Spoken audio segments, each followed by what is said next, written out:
Well, hi, everybody, and welcome to another broadcast of Friday night high school football right here on the Solano College Sports Network. I'm Greg Poff, and in just a second, I'll be joined by fellow commentator Cameron Anderson, and we have a stellar matchup for you tonight as the Vanden Vikings travel to Vacaville, California to take on the Vacaville Bulldogs here at the newly renovated Tom Zanino Stadium on the campus of Vacaville High School.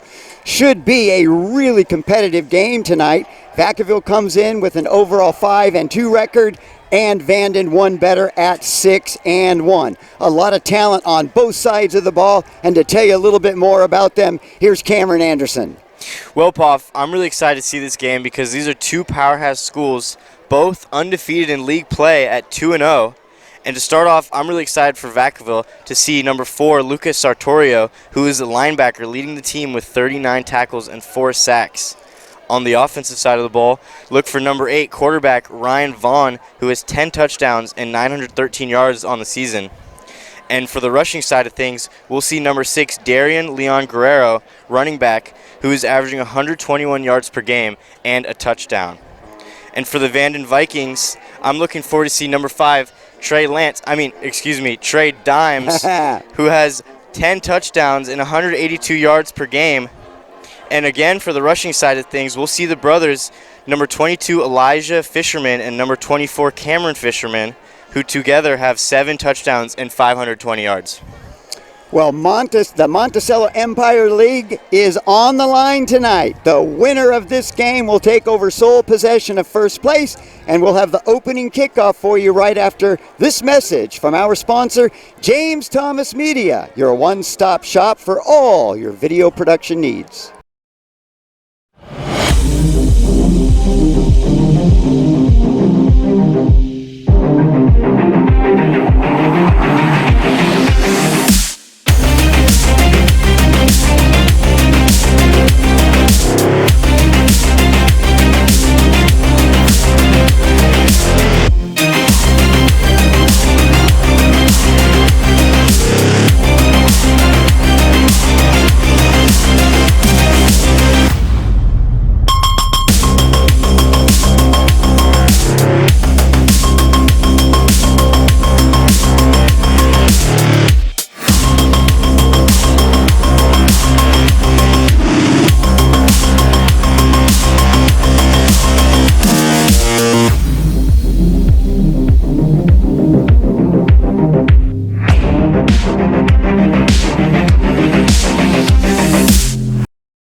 All right, welcome back. We are ready for the opening kickoff. Vanden is kicking off to Vacaville. Little squib kick, and it, I think, went out of bounds there, Cameron, right about the 40-yard line of Vacaville. It did look like it went out of bounds. Looked like that was Anthony Wiley trying to sprint up and touch the ball before it went out. I don't think he got it in time. Even if he did, still great field position. That probably would have been actually better field position. All right, well, here we go. Vacaville will start out on offense. We get a chance to take a look at number 8, Ryan Vaughn, the quarterback for the Vacaville Bulldogs. Vacaville, little different offense. For years they ran that double wing, now going to more of a traditional spread offense. Out of the pistol, Vaughn hands it off to Darian Leon Gray, and he's getting to the outside and picks up a big gain there. So no secret about what Vacaville's going to do. They're going to give it to number 6 a lot because this kid can scoot. Yeah, he's been having a great year. And as you said, Vacaville historically loves to pound the rock, loves to get in the trenches early to set up the passing game. And I think we're going to see a lot of number 6, Darian Leon Guerrero. Well, he comes in with over 700 yards already rushing on the season. Looks like movement there by one of the Bulldogs. That's going to back him up 5 yards. Yep, looked like a little false start for the offense. So we've got Ryan Vaughn at quarterback. Also, you see there number 10, Hayden Marino. Timothy Plowman, near side of the field as the wide receiver. Goes to Vaughn, fakes the pitch, cups upfield, and I think no one's going to stop him.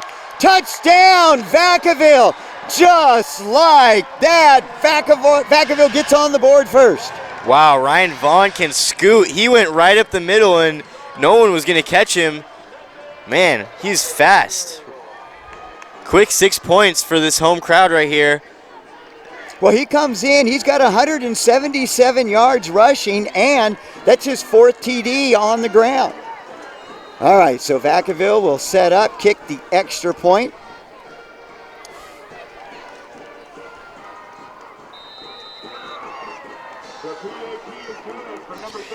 And the PAT's good. Yeah, it looks like that will be Ryan Vaughn's 11th total touchdown, 4 rushing and 7 throwing. Very impressive to be a dual threat quarterback like Ryan Vaughn is, and that's just going to help him in the passing game as well.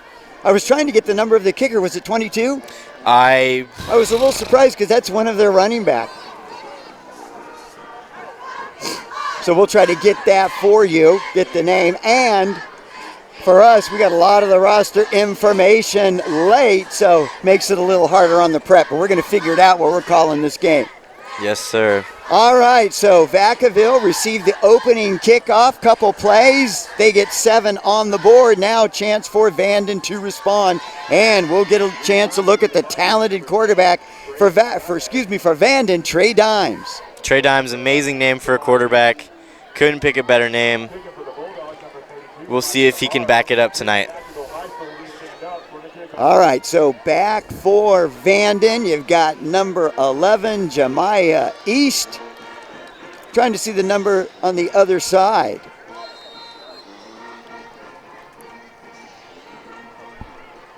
All right, here we go. There's the kick. It's a long one. 11's got it about the 10. Cuts upfield towards the near side of the field. He's got some speed. Oh, man, excellent tackle there by number 44 for Vacaville. That's Casey Roberts, because 11 was picking up a head of steam. That's Jemiah East on the return. Yep, Jemiah East with a great return right there. And he caught that one over his head, over his shoulder. Very interesting catch, but he was able to turn upfield. And, yeah, number 44 right there was one of the last men standing. If he beat him, he had a lot of open grass. So Trey Dimes lines up at quarterback in the pistol. Gives it to Fisherman, the running back, and he gets ahead for about, he's still churning. Picked up maybe 3-4 yards on the play. Yep, looked like that's Elijah Fisherman, the younger brother, a junior, having a great season. He's been able to stay healthy and play more games this season, although he has less carries and less yardage. Yeah, we'll see both Cameron Fisherman and Elijah Fisherman, the 2 running backs, the 2 brothers for Vanden. One's a junior, one's a senior. High snap to Dimes, gives it to the junior, and he gets upfield, picks up maybe a yard. Yep, it looked like Fisherman was out of the gates early, made that tough for Trey Dimes to hand it off. It was a very, very quick snap and handoff. Almost missed it right there. Vanden pretty balanced offensively. They're going to run the ball, but they also have a very solid passing attack, as we mentioned before, with the talented junior Trey Dimes at the QB position. Dimes out of the pistol, set, takes a snap, going back to pass, fires. Oh, not even close to the intended receiver. That was Jemiah East, but he threw it about 5 yards short on that play. Might have been a mix-up on the route. Looks like some miscommunication early, like he wanted him to come back on a little curl route, and Jemiah East was going deeper, looking for something else, and there looks like they're talking that over right now. Trey Dimes a little upset with himself on the miscommunication right there. Well, quick 3 and out for the Vacaville defense. They force Vanden to punt, so Vacaville's going to get the ball back, and we're just getting underway. They're already up by a touchdown. There's the snap, the kick. It's a nice boot, kind of a line drive, picked up there by the Bulldog. He drops it. There's a scramble for the ball, Cameron. I don't know who came up with it. I think that's Vanden who came up with it. It looked like Vacaville fumbled it, and there's 4 white jerseys. And, yes, it looks like that is number 58, Devin Martin, with 17 tackles on the season and a fumble recovery in special teams. Boy, Vanden needed that, didn't they? Boy, that quick 3 and out. Now they're giving the ball back to the Bulldogs. Great pursuit. Those kids were hustling down there.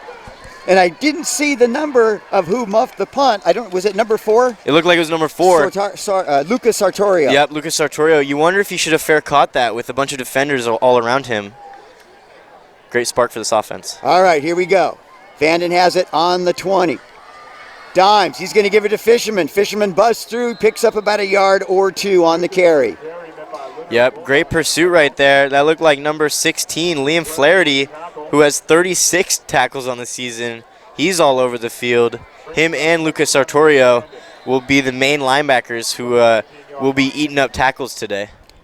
Boy, looking at the stats coming into this game, really excited to see number 4 Sartorio play. He's all over the field. Yep, 4 sacks, 39 tackles in 7 games. It's pretty crazy. All right, so that brings up a 2nd and short. Dives back to pass, looking, fires over to the far side of the field, throws a strike, and it's caught, and then immediately tackled by number 4, Sartorio. Yeah, it looked like Amorion York with the contested catch right there. And you see the trust that Trey Dime has in his receiver as he was contested but still had enough hope to throw to him in a very tight window. And York's a big target there. Very big target at 6'3", one of the bigger receivers you'll see in high school football. Yeah, that was a bullet by Dimes there. Got some mustard on that one, gets a first down. So Vanden trying to get on the board, tie this thing up, down by 7, still early in the game. Little over 8 minutes remaining in the first quarter. I think Vacaville jumped, Cameron. It does look like Vacaville jumped, and I was just going to say I'm interested to see Amorion York ISO'd on an island with what looks like number 14, Fernando Gonzalez, the senior. Wondering if maybe they'll try to go to Amorion again. But this will be free yards as Vacaville is a little too antsy. So Vanden in business. Vanden running the spread offense. Dimes out of the pistol. Player in motion. And there's movement again. I think that was against Vanden. Yep. All right, we'll take the 5 yards back. We'll be back where we started. Yep. We've seen that a lot so far this year. It's back and forth. You win some, you lose some. Yeah, we've been covering Rodriguez football all year. This is our first time doing a non-Rodriguez game, and we are glad to do so. Typically, Solano College Sports Network, we've been covering Vacaville since 2013. First game, though, of the season, and a big one. First place in the Mel on the line. Vanden trying to knot this thing up. And it looks like 24, Cameron Fisherman in at the running back position. Dimes is going to throw it. No, he is sacked for a loss. Couldn't get rid of it. What a sack by Eric Gladney, the junior, number 40, as he was in there on Trey Dimes. Looked like he pump faked, didn't really have anywhere to go. Might have gotten swatted or a potential fumble right there.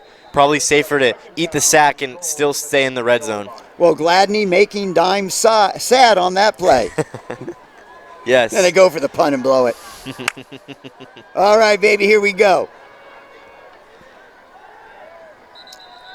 And again, another penalty. Looks like that's a false start. And that will back up Vanden again.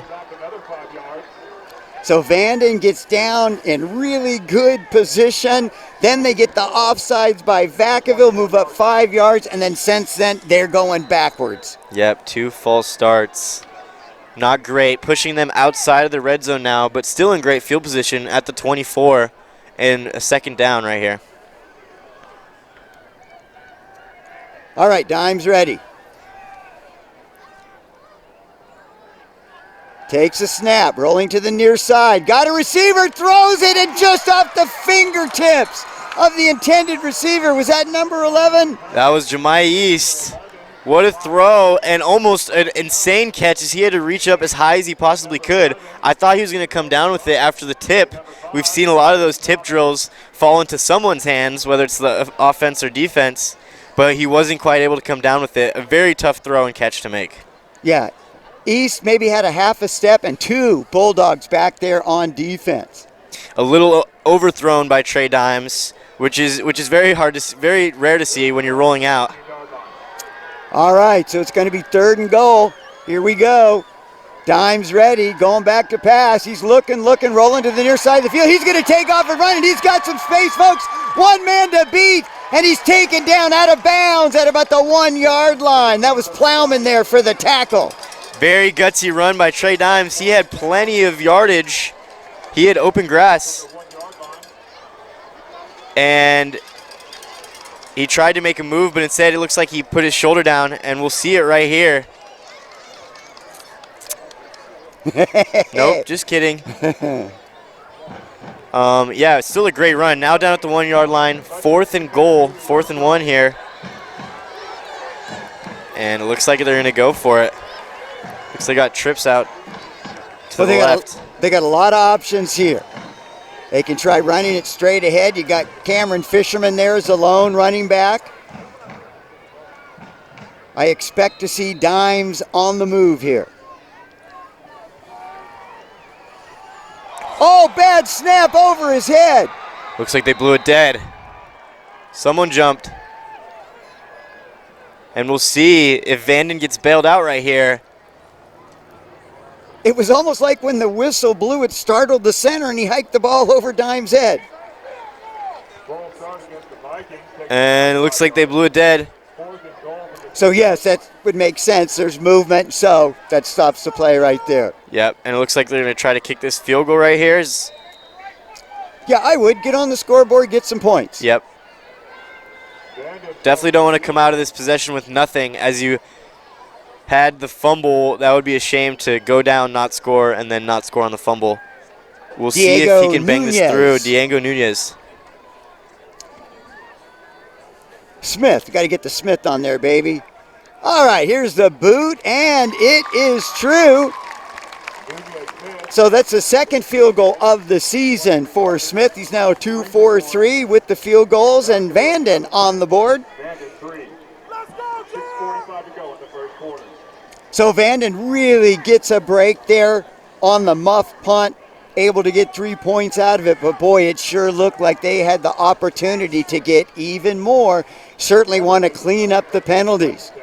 Yeah, we definitely saw the penalties come back to bite them as they were just backing up play after play, not able to connect on a couple plays. And that's just concentration. Mm-hmm. You know, as the offensive lineman, you got to hold your water. Yep. Hold your water. Don't move until you see the ball snap.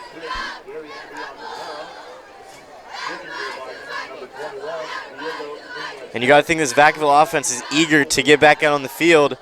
You know, they're almost complacent, thinking that they had it easy with the punt. We're going to get it back and go down and score, quickly fumble. Vanden's able to get on the board. Now you got to think Vacaville's very eager to get on the field and go up, put up 6. Yeah, I think Sartorio thought he had a little bit more time because it was a line drive, but just a great pursuit by Vanden to get down there. They were on him just after the ball reached him. So Vanden able to get 3, kicking off to Vacaville. Nice high kick. That looks like Plowman there. He's going to break to the far side of the field. He's got a lane, gets to the outside, tripped up, and no, he keeps going. He's past the 40, almost to midfield. Was that Jaden Robinson, number 3? That looked like number 3, Jaden Robinson. He was very in and out of all those tackles. You could not get him down. Great return. And good vision. He kind of saw a lane to the far side of the field, excellent speed, able to get through it, and then tried to break it to the outside. So once again, good field position for Vacaville. All right, Vacaville set. Vaughn ready. Gives it to his running back. Oh, a fumble, but I think he was down. Picked up maybe a yard on the play. Looked like he was handing that to number 5. Was that Timothy Plowman right there? Wasn't sure on the number. I know Diaz made the tackle right there, 47. Yep. We'll see him a lot. No, it looked like that was Leon Guerrero with the run. All right, he's back there now with Vaughn. Vaughn dropping back to pass. He's got a receiver, throws it deep, and just over the head. I think that's Timothy Plowman. I couldn't tell. It looked like it might have been number 3. If these kids would turn sideways, I could see the darn number. You're just right, overthrown to Jaden Robinson, who had a great return a couple plays before. And right there you see Ryan Vaughn letting it loose, showing off the arm. A little too much gas on that one. And actually Anthony Wiley, the receiver, number 3 for Vacaville. That was his 7th reception on the year. Vaughn set, fakes it to Darian Leon Guerrero, throws it just over the outstretched hands of number 1, Matthew Hawks. Bubba wanting a flag there. The senior, 6'2", big figure right there. And that'll bring up a 4th down.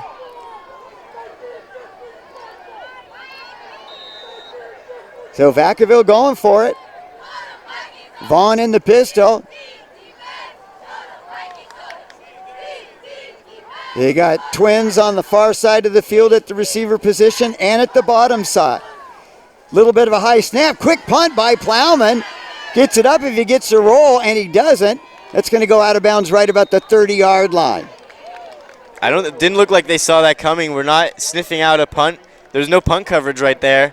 The special teams are not out for Vanden. Got away with a little sneaky punt. Yeah, and I don't know how many times Plowman has punted. I don't think any, looking at the Max Prep statistics. So good play there.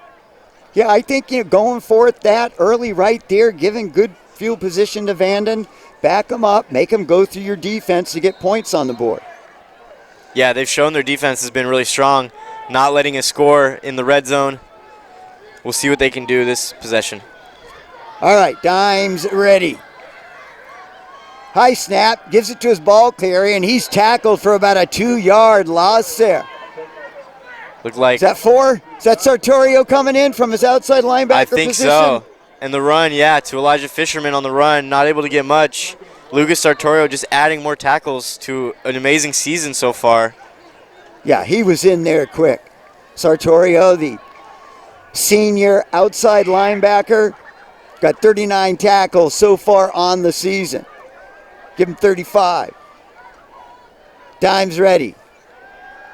Dropping back to pass. Now he's going to the far side of the field. He's going to tuck it and run and out of bounds right about the 39-yard line. Maybe got to the 40. Yep. Sorry. We'll see if he got the first down. Yeah, we will. Solid run for Trey Dimes. It looked like Liam Flaherty for Vacaville was in pursuit right there. Pushed him out of bounds. And looks like they're going to call it a 3rd down. 3rd and short. Yeah, Liam Flaherty, another guy really active on the defensive side of the ball for the Bulldogs. 16. He comes in with 36 tackles on the season. All right, here we go. 3rd and 1. Dimes out of the pistol. Surveys the field.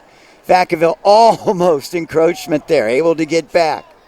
I was impressed. Nobody on the line for Vanden moved.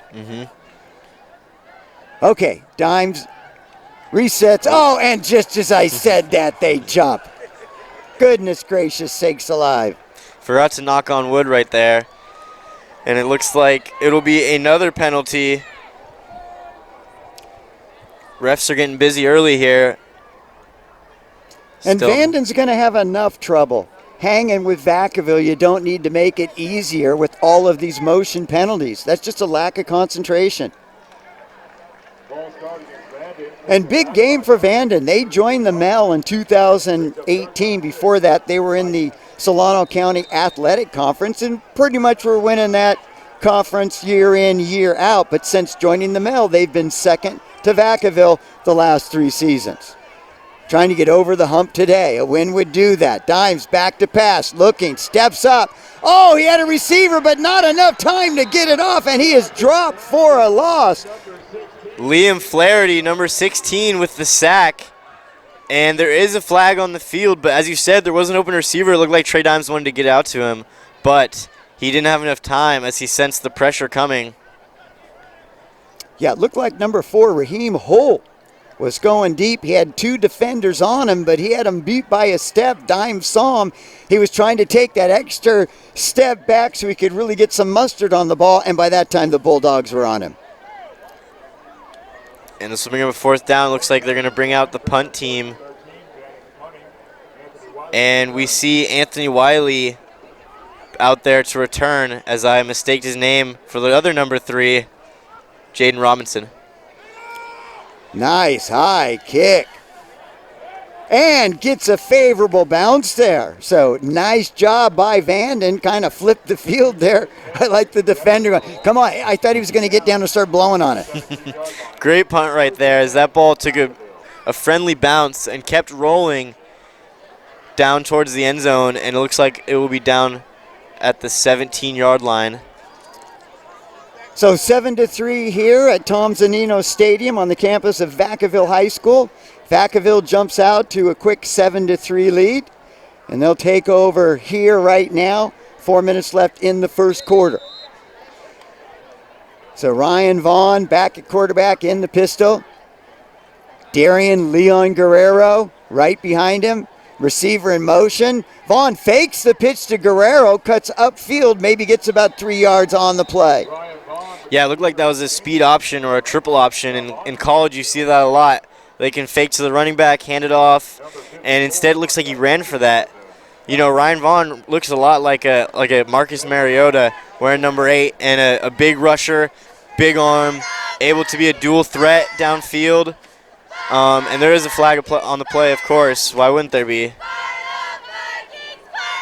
Oh, and are they using pink flags? They are using pink flags. I thought maybe somebody's like in a wristband or somebody lost their socks.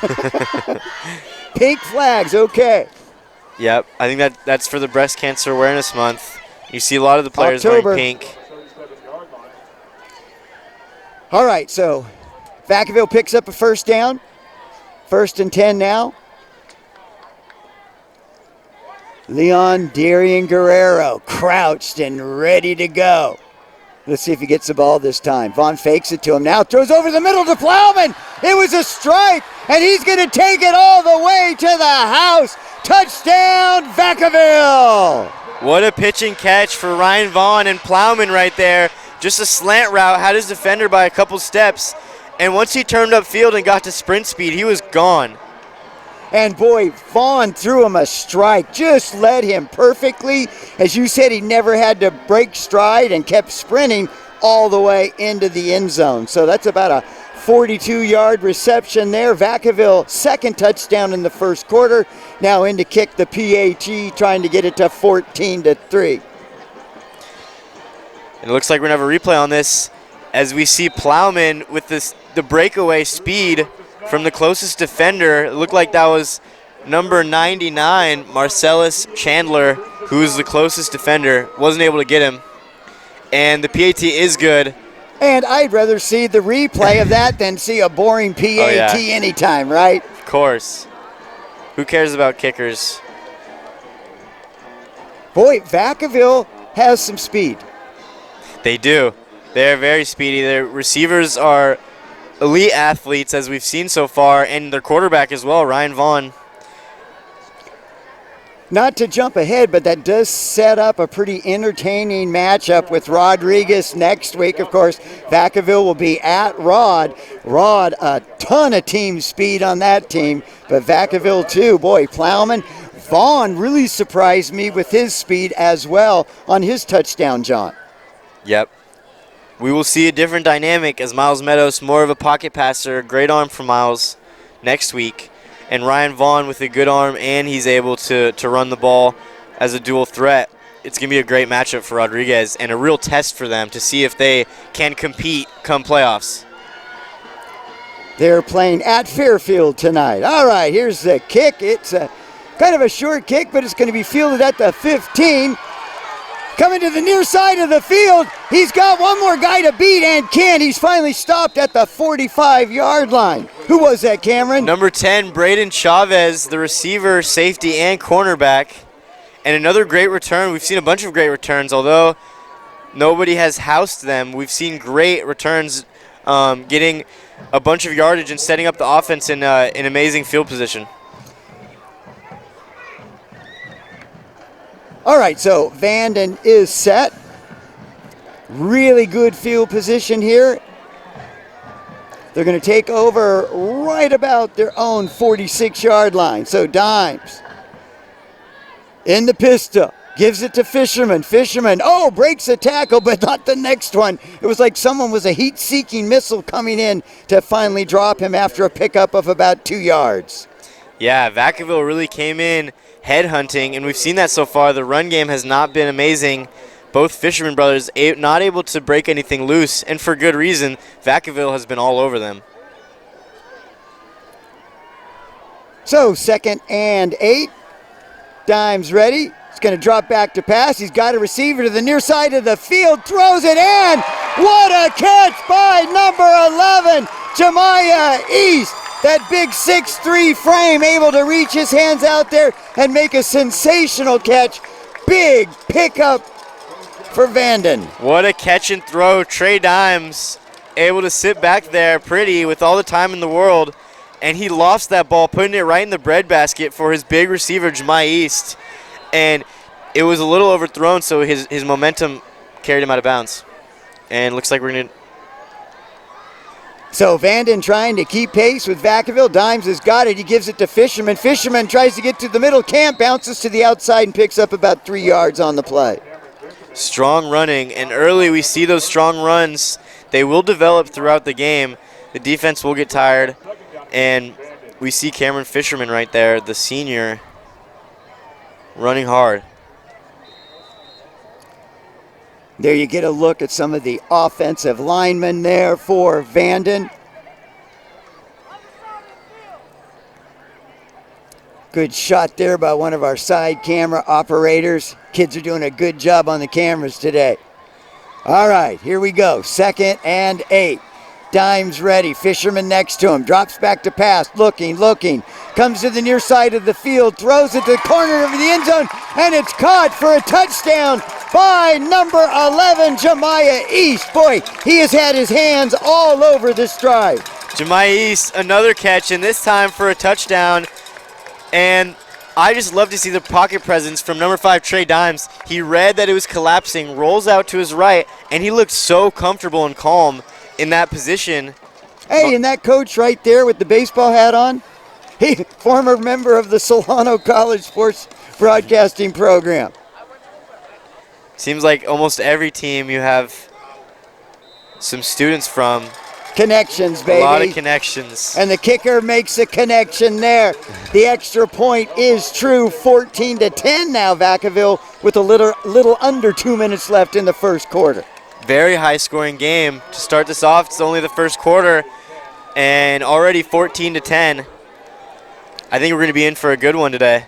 Boy, I sure was hoping so because, Vanden, they're getting closer and closer to getting to the top of the Mel, but they've always had Vacaville ahead of them. And so once they can beat Vacaville, then they're going to get their legitimacy. And I think in the future, you're going to see Vanden and Vacaville battling for first place in the Monticello Empire League. And then if Rodriguez keeps improving, Wood hangs in there, Armio improves, I think in the next couple years, you're going to see some really great football in the Mel.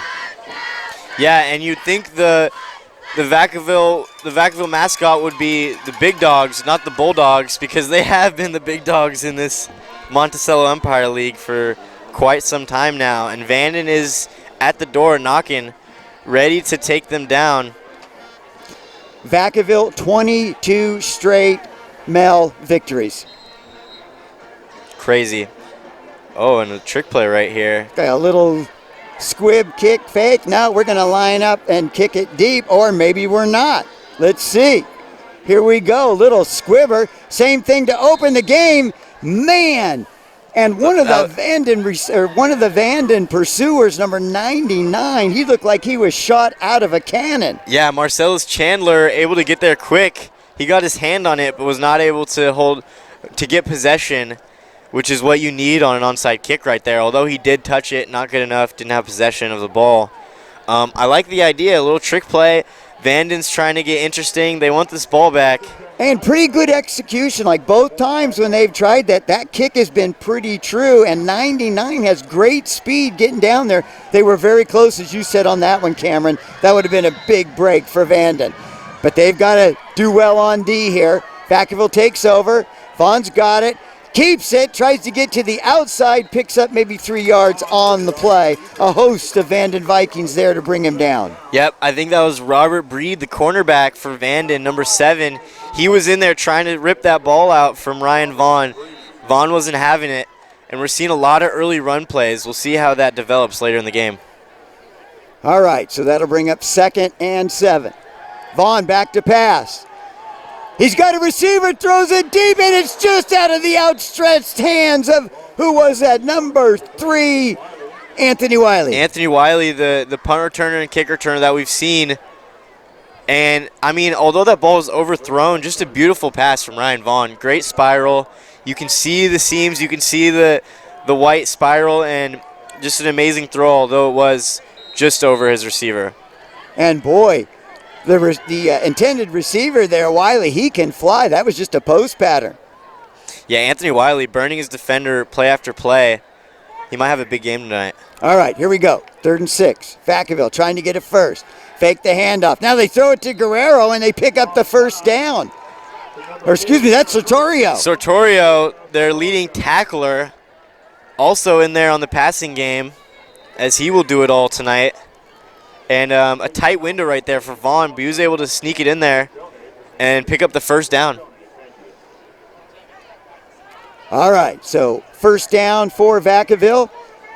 Trying to put more points on the board. As you said, very entertaining first half. Vaughn throws it just over the head of his intended receiver. That was Sartorio. Again, trying to go back to Sartorio. A little too much mustard. That ball was a little too high. But just, again, we've seen some great throws from Vaughn tonight. Pretty decent protection, too. Number 77. Boy, the big offensive tackle for Vacaville. 6'3", 293-pounder Jacob Edmonds, number 77. Yep, and yep. Here we go. Vaughn drop it back to pass. Throws a strike, and the receiver can't hang on. That looked like another 6, Cameron. Yep, number 23, Antonio Whitaker. Not the time to hear your name on a drop like that where he had green grass in front of him. He's going to think about that play for a long time. Hopefully he gets another opportunity to redeem himself. Well, that was a decent throw by Vaughn there. Great throw. Hit him in the chest, in stride. That's where you're just looking upfield. I'm going to score on. Oh! Got to catch the ball first. All right. 3rd and 10. Vaughn back to pass. Looking. He's in trouble now, and he's going to be sacked. Looked like a fumble. By Vanden. And it looked like that was a fumble. Might have been recovered again. Looks like it was recovered. It was recovered by Vacaville, but I do think he fumbled right there. And Ryan Vaughn, it looked like he didn't see the pressure behind him. Still, some great blocks from his linemen as they did as much as they could, but Vaughn just in the pocket for too long. And Vanden had the blitz going. That was Diaz coming in from his linebacker position. He got back there in a hurry. All right, so Vanden able to hold here. They'll get the ball back. Here's the punt. Kind of a short kick. It's going to bounce right about the 20, and it'll be down right there by Vacaville. So Vanden will take over on about their own 21-yard line, down by 4 with 4 seconds left here in the first quarter. Solid start for Vanden, and we knew coming into this Vacaville was the favorite. Although Vanden has been very strong this season, to be within 4 points in the first quarter and have the ball, we'll see if they can go down and score and take the lead. And both these teams fairly balanced attacks. Yeah, I'm impressed with Vaughn, especially with Vacaville. Vacaville in the past, always known for their vaunted ground attack, but switching their offenses up, going from that double wing that they ran here for as long as I've been watching Vacaville football, now going to the more traditional spread offense, quarterback back in the pistol.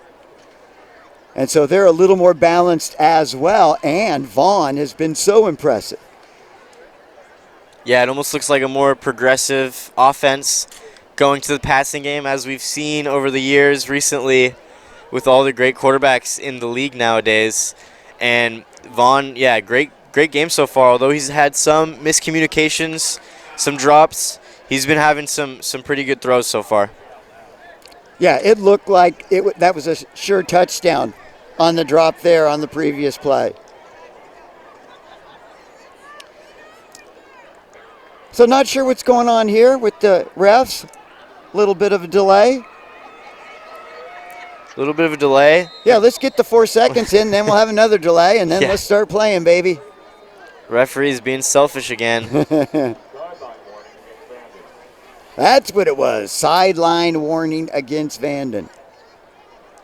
A little too much chatter. We saw plenty of that last game at the Rodriguez-Armio homecoming game. Plenty of banter back and forth. Oh, yes, there was, wasn't there?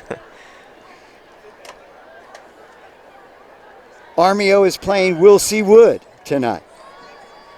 Wood last week, of course, handed Rodriguez their first loss of the season, 33-25. Dimes is set. He throws it out to receiver, but can't make the connection. That was just kind of a quick out over to Jemai East on the far side of the field. Yep. And you saw the receiver. He was running that ball down thinking it might have been a live ball. Didn't know if he was behind the quarterback or not.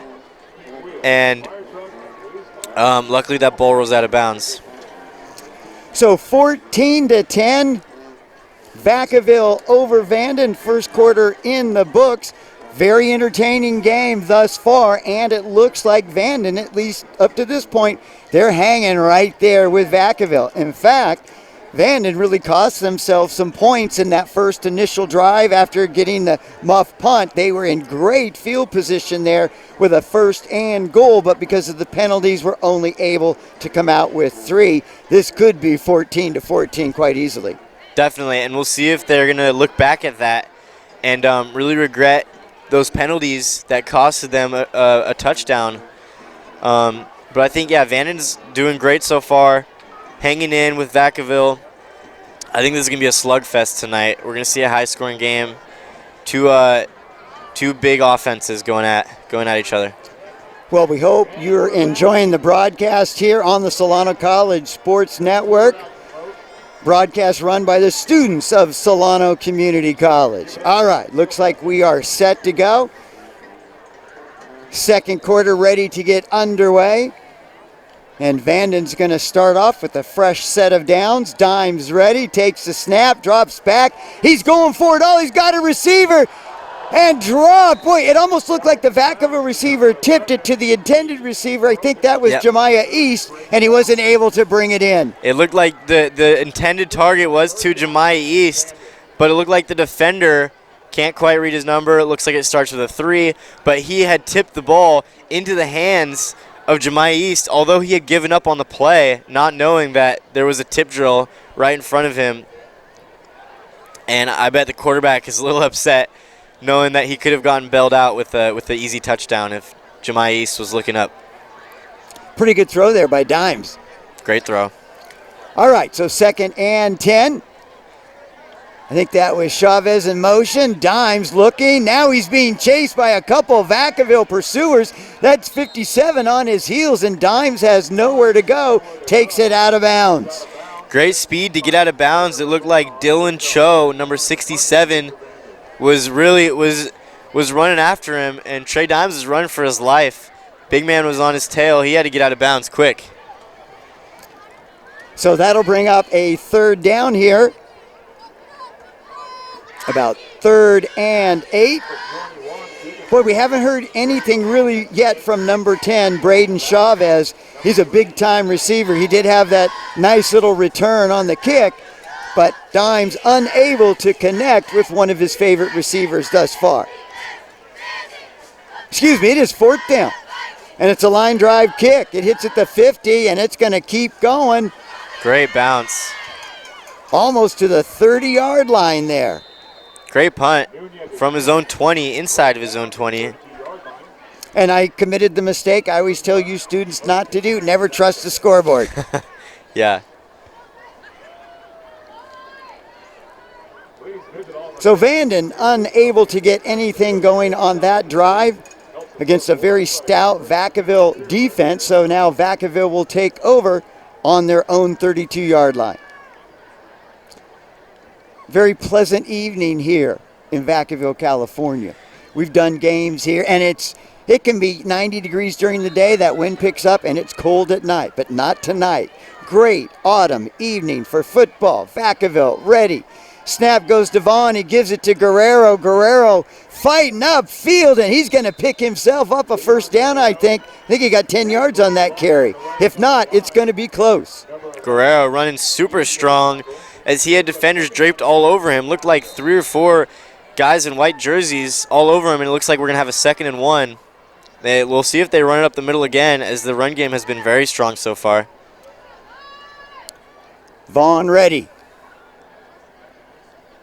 Guerrero slides down into the slot.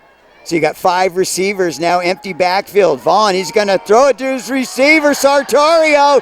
He's got a man to beat, and he's not going to catch him. Touchdown, Vacaville. And excuse me, that was Timothy Plowman. Was that? No, I think that was Darian Leon Guerrero. You had it right, number 6. As the running back lined up, put into the slot, and I don't think the defender had matched him up.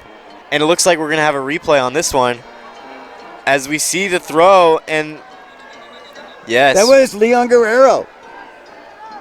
And it looked like the defender right there, number 29, Kyrie Jackson-Davis, don't have his position, but might have been out of position right there, assuming that he was lined up as a running back.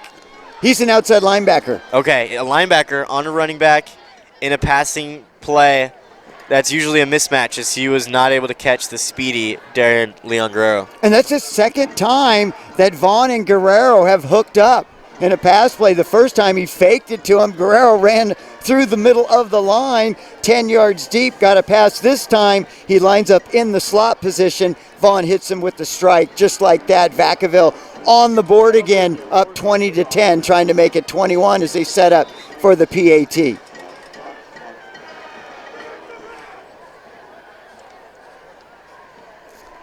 Bubba's the holder. The kick is up, and the kick is good. And is that 32 on the kicker? I can't tell if it's 32 or 22. I think that was 22. So that would Could be mistaken. Amani Holiday. Yes. I don't think we have a 32 on our roster, although I might have seen a 32 earlier.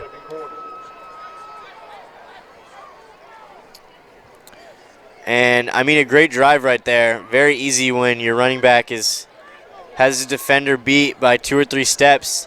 And Ryan Vaughn, again, putting that ball right on the money to his running back. And like you were saying, similar to Rodriguez, this Vacaville offense is very fast. A lot of speed threats from the receivers to the running backs to the quarterback. Really everyone is a threat to beat you downfield.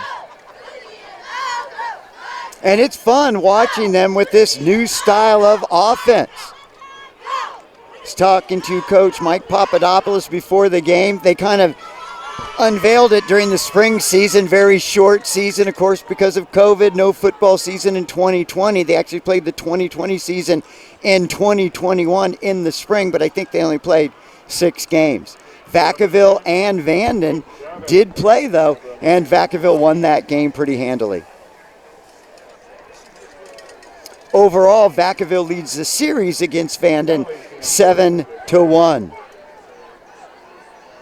And the score of that game in the spring was Vacaville 35-13.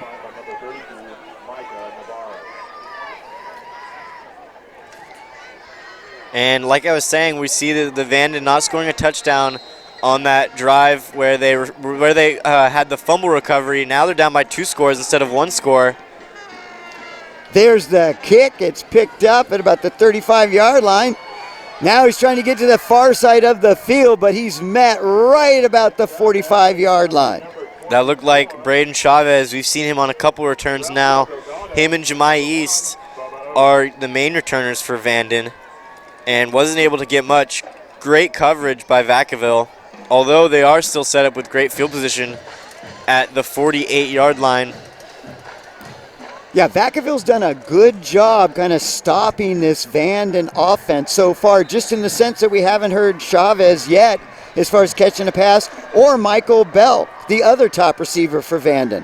Let's see if they can hook up on this drive. Dime set, he's going to throw to the outside. He's got a receiver, and he's taken out right before he gets to the 45-yard line. So Vanden in Vacaville territory. Right on cue, Michael Belk, number 6. with the reception right there. I thought he was going to the outside of number 2, Amorion York, one-on-one with the cornerback right there, but instead he takes the safer route, hits the underneath route, and is able to set up a 2nd and 2, 2nd and 3 right here.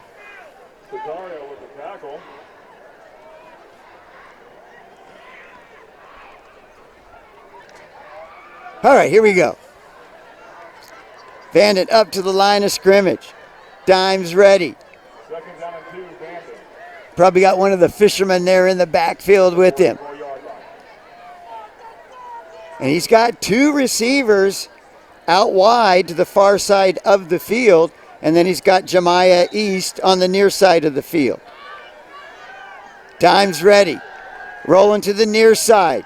Looking, no chance to make the throw. He fumbles. One of the Bulldogs picks it up. He fumbles it, and I think it might have landed in the hands of Chavez by the time this was over. I think Vanden ended up recovering that fumble. Vanden did end up recovering the fumble. That was very hard for me to keep my composure as I saw that coming. Trey Dimes rolling out to his left, and it looked like he was trying to get his hips and his legs underneath him so that he could get enough power from his lower body to throw across his body. And instead, he lost the feel for the ball, and it slipped out. And then he's getting hit by 3 guys. Out of the hands of Vacaville and into his receiver. Crazy play right Finally there. got a completion, I guess, right? All right, so this time he's going to give it to Fisherman. Nothing doing. He might have lost a yard or 2 on that one. Yeah, it looked like Elijah Fisherman right there as he was swallowed up at the line. Big boy number 67, Dylan Cho on the tackle right there, as we see him a lot on the line, eating at the nose tackle position right there. And so Vacaville snuffs out another attempted drive by Vanden. They'll have to kick it back to the Bulldogs. Still lots of time here in the first half. Vacaville already up by 11. Vanden's really going to have to step up here on D if they want to stay in this game. All right, let's see what they have going on the punt. They bring everybody in. Here's the snap and the kick. It's kind of a high wobbler. Hits right before the 20. That is a beaut. And it's going to get inside the 10-yard line. Down to the 8. Great punt as that ball rolled seemingly forever. And 2 Vanden players were trying to get as much air on it as possible. So Vacaville, they've had good field position thus far, so this is the first time they're really going to be backed up on their side of the field. They'll take over just inside the 10-yard line, ball resting at about the 8-yard line. Yeah, very important punt right there for Vanden, able to pin them inside the 10. The only thing with the Vacaville offense is if they're inside the 10, it just might mean they're going to burn one for 90. You know, it's their offensive players are very fast. All right. Vaughn takes it. Gives it to Guerrero. Breaks a tackle. Gets up to the near side of the field. Up close to the 15-yard line on that run. Looked like Robert Breed was in on the tackle. We'll see him line up as a wideout and a DB. Big tackle right there to bring down the running back, Darren Leon Guerrero, who's had a great game so far. Vanden would love to get a 3 and out here and get the ball back in pretty decent field position, but they've got some work to do. So flag on the play. I think that was motion or movement against Vacaville. That's going to back them up 5 yards, so now deeper in their own territory.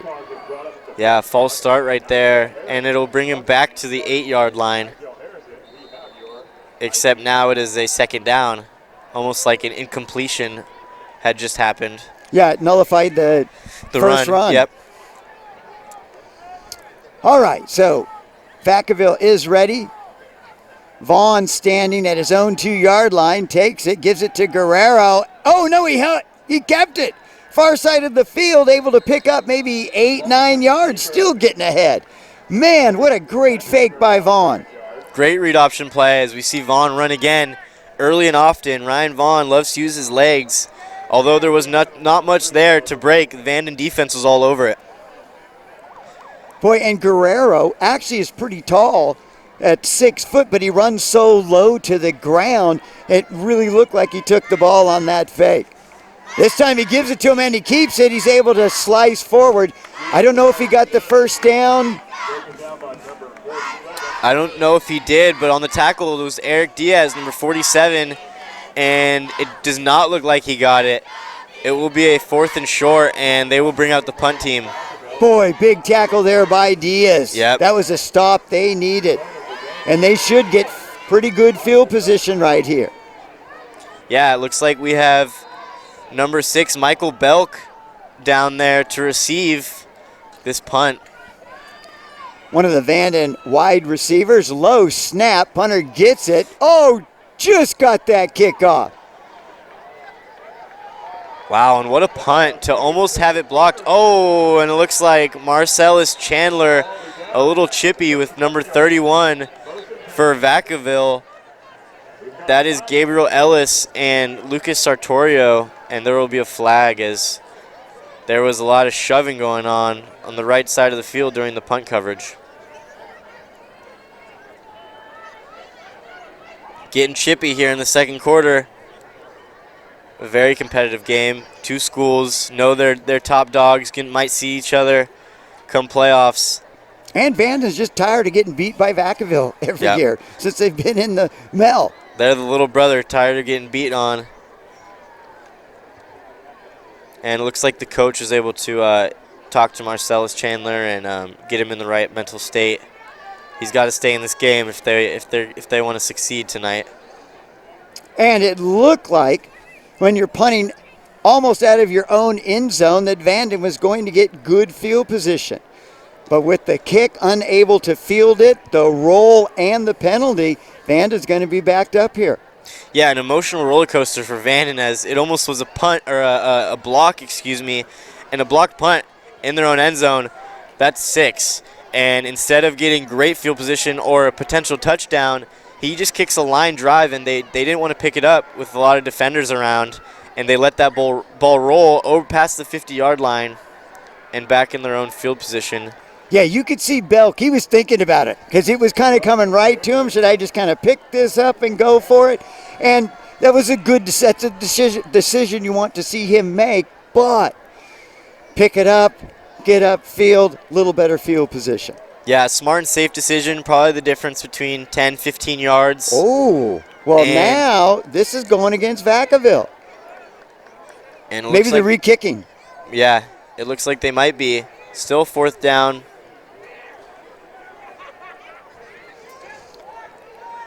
And we see Marcellus Chandler back on the field for the punt coverage. Boy, that's a break for Vanden. Big break. Yeah, I thought the penalty was going to go against Vanden. Vanden backed them up even further. But now Vanden, big break. Vacaville, they got to kick again. Right in front of their own end zone. And it was almost blocked last time. And that's a short wobbler. Vanden better look out so it doesn't hit him. Mm-hmm. And there's the field position we thought they would have after that boot. And for a shanked ball like that, honestly, decent field position for Vacaville inside your own 5-yard line, kicking out in the end zone for a shank to roll like that is honestly a great break for Vacaville. That ball landed, it looked like around the 35-yard line. Yep, rolled 15 yards. And with that penalty, Vanden will get this ball at the 50-yard line. Much better field position than they had before the penalty. And we'll see if they can go down, score, and make this game interesting before half. And let's see if the offensive line for Vanden can give Dimes just a little more time. Yeah, we've seen him roll out play after play with the pocket collapsing. All right, here we go. Dimes set. I think was it motion by Vanden, or did Vacaville jump? I think it was Vacaville. Looked like encroachment for number 33, Blake Espino, who we will see as the defensive end and running back. He has a touchdown on the season and 52 tackles, a great tackler. Yeah, this kid, Blake Espino, as a sophomore, he rushed for over 1,000 yards at Armio. Wow. And again, I mentioned that in some of the other broadcasts. What happens a lot, some of the better kids from Fairfield end up over here at Vacaville. All right, here we go. Dimes, no time there, able to get away from the grasp of one, able to get by another one, actually picks up some yards before taking a real shot there by number 25, John Navarro, laying the wood to Dimes. Trey Dimes, shifty, great elusiveness to get out of the pocket, juke a couple defenders, and now it looks like there's a Vacaville defender on the ground in pain. Yeah, Dimes looked like Houdini there. I thought for sure he was going to get sacked. There were 3-4 black jerseys around him. But as you said, he is very quick, very nimble, able to stumble his way out and get upfield and pick up a few yards. Actually, I think it's right about the original line of scrimmage, maybe picked up about a half a foot on the play. Not sure who's down.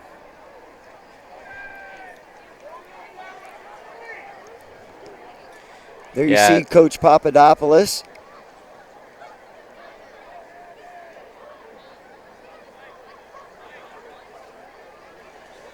And he's being helped up now. That is number 40, Eric Gladney, the outside linebacker junior. And the crowd is giving him a standing O as he's helped off the field. Yeah, and he's been very active on the defensive side of the ball there.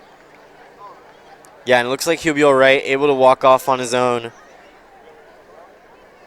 Maybe a potential stinger as he came in hot trying to hit Trey Dimes, the quarterback. You know, defenders, when they see the quarterback out rushing and they're eligible, you can tackle him, you can hit him.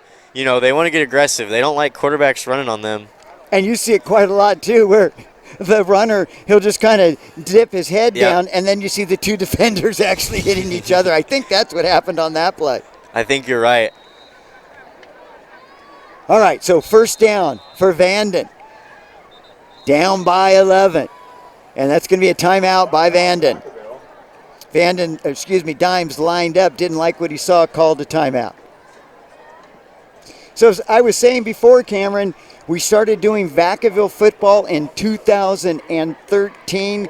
The very first game that we did was here at Tom Zanino Stadium. It was Vacaville against Valley Christian in San Jose, a really good, strong powerhouse program there.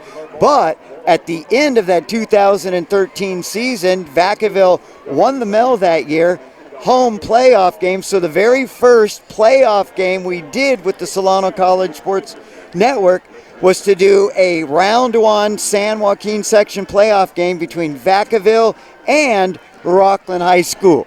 You know who the quarterback of that Rockland High School team was? I think he's a pretty good pitcher nowadays. Saw him last night. That would be Logan Webb, who really carried the Giants in the playoffs, unable to get the win last night against the Dodgers, who will advance. Oh, is he a good young pitcher or what? Man, but he was the quarterback. He was the quarterback for Rockland. They ended up losing that game. I think Logan Webb actually threw 2 picks in that game, but on the season, he had a pretty decent season at quarterback, threw for almost 1,600 yards, had 18 touchdowns and 11 interceptions. All right, here we go. Dimes set to throw, throws it over the head of his intended receiver before he takes a big-time shot by who? Luca Sartorio. Luca Sartorio with a huge hit on Braden Chavez right there. And as a quarterback, that makes you cringe. You know, you hate to see your receivers left out to dry on a throw like that, on an underneath route. Usually you see those with maybe a post route up the middle, and that safety comes down and really rocks your receiver, and you hate to see that. All right, so second down and 10. Ball resting right about the 37-yard line. Dimes is set. He throws it. I think that's going to be interference there. It looked like the defender hit him before the ball got there, and there comes the flag. Looks like you're right. That was number 14, Fernando Gonzalez, right there on the coverage, the senior cornerback. He has a pick on the year, but I think he got there a little too early, a little handsy. And, yeah, that'll be costly, as that'll be a PI.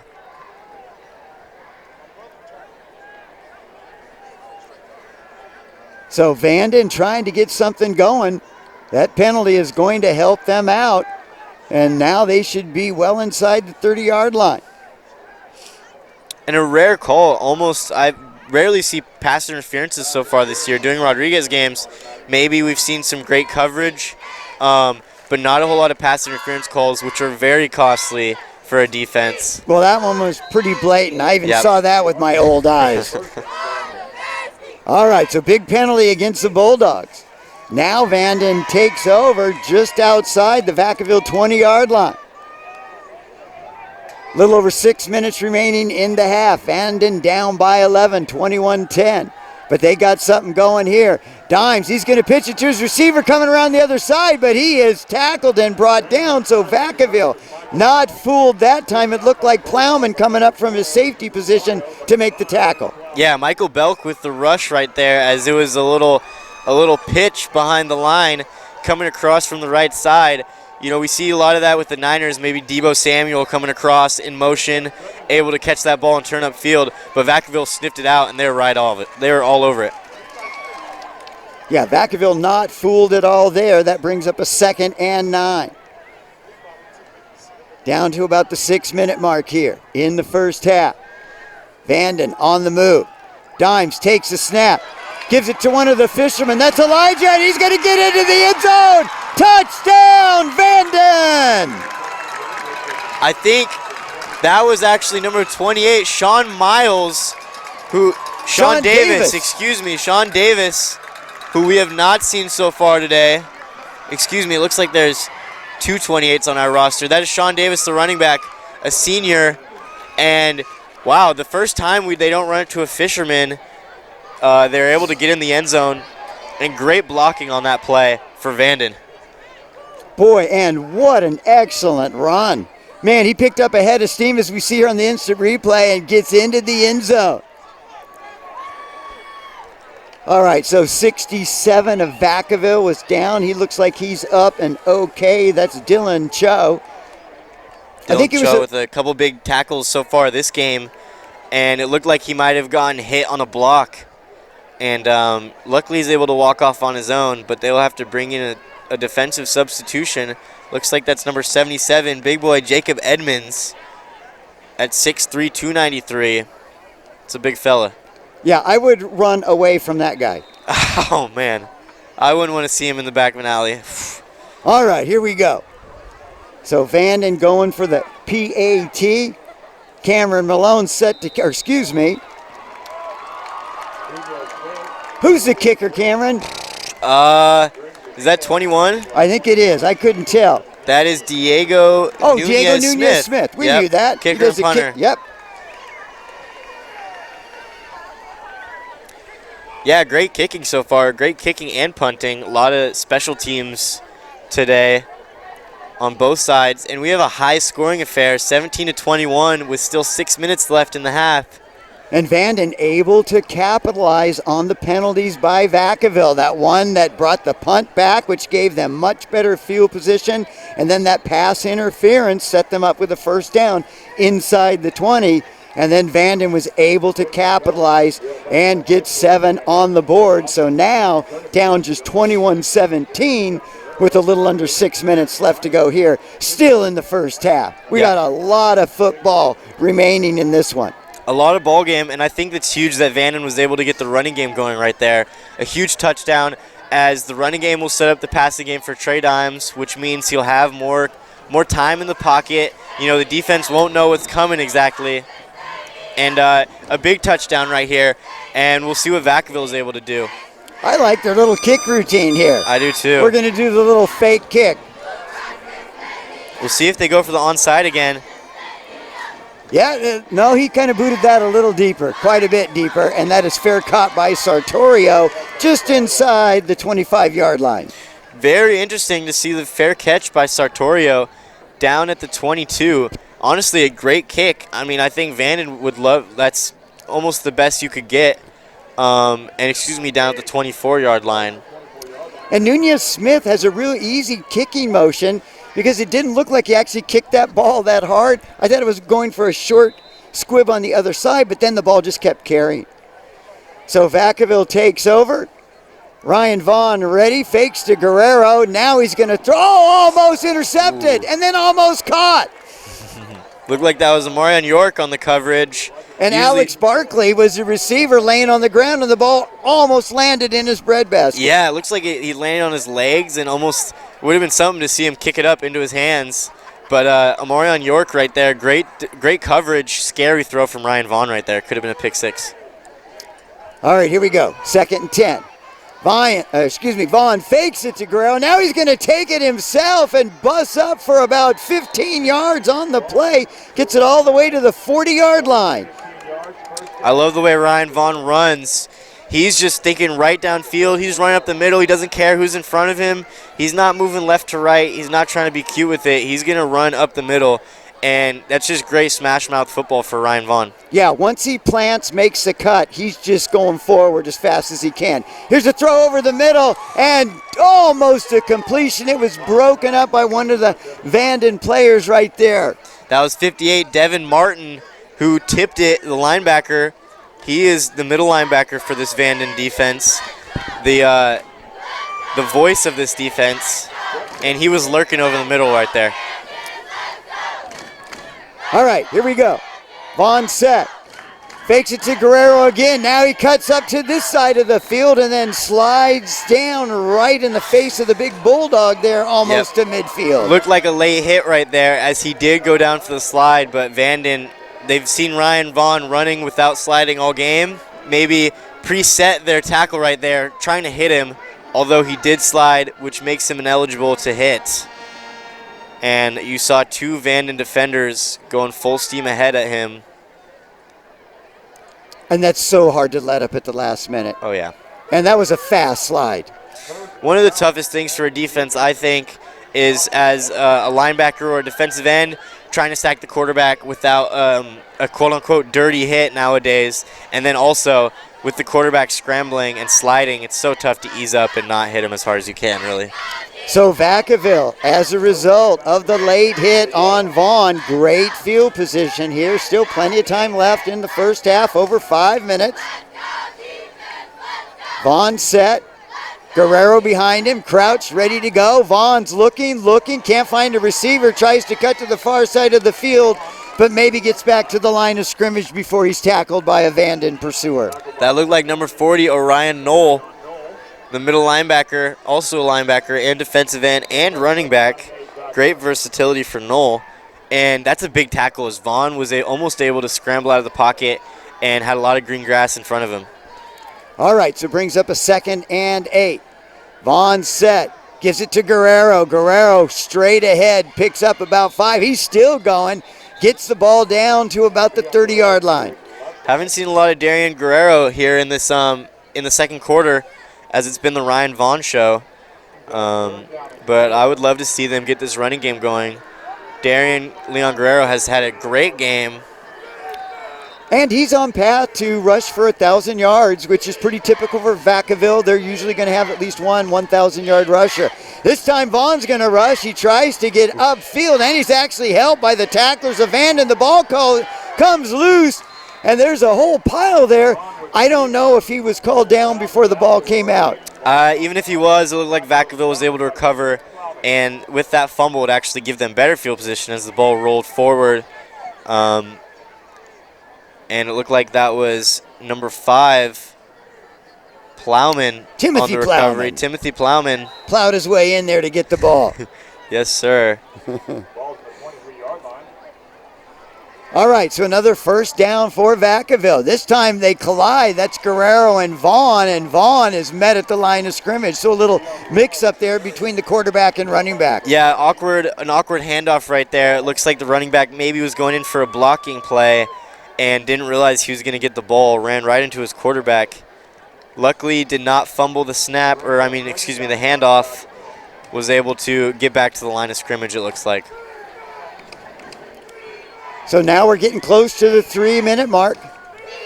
Vacaville, 2nd and 9.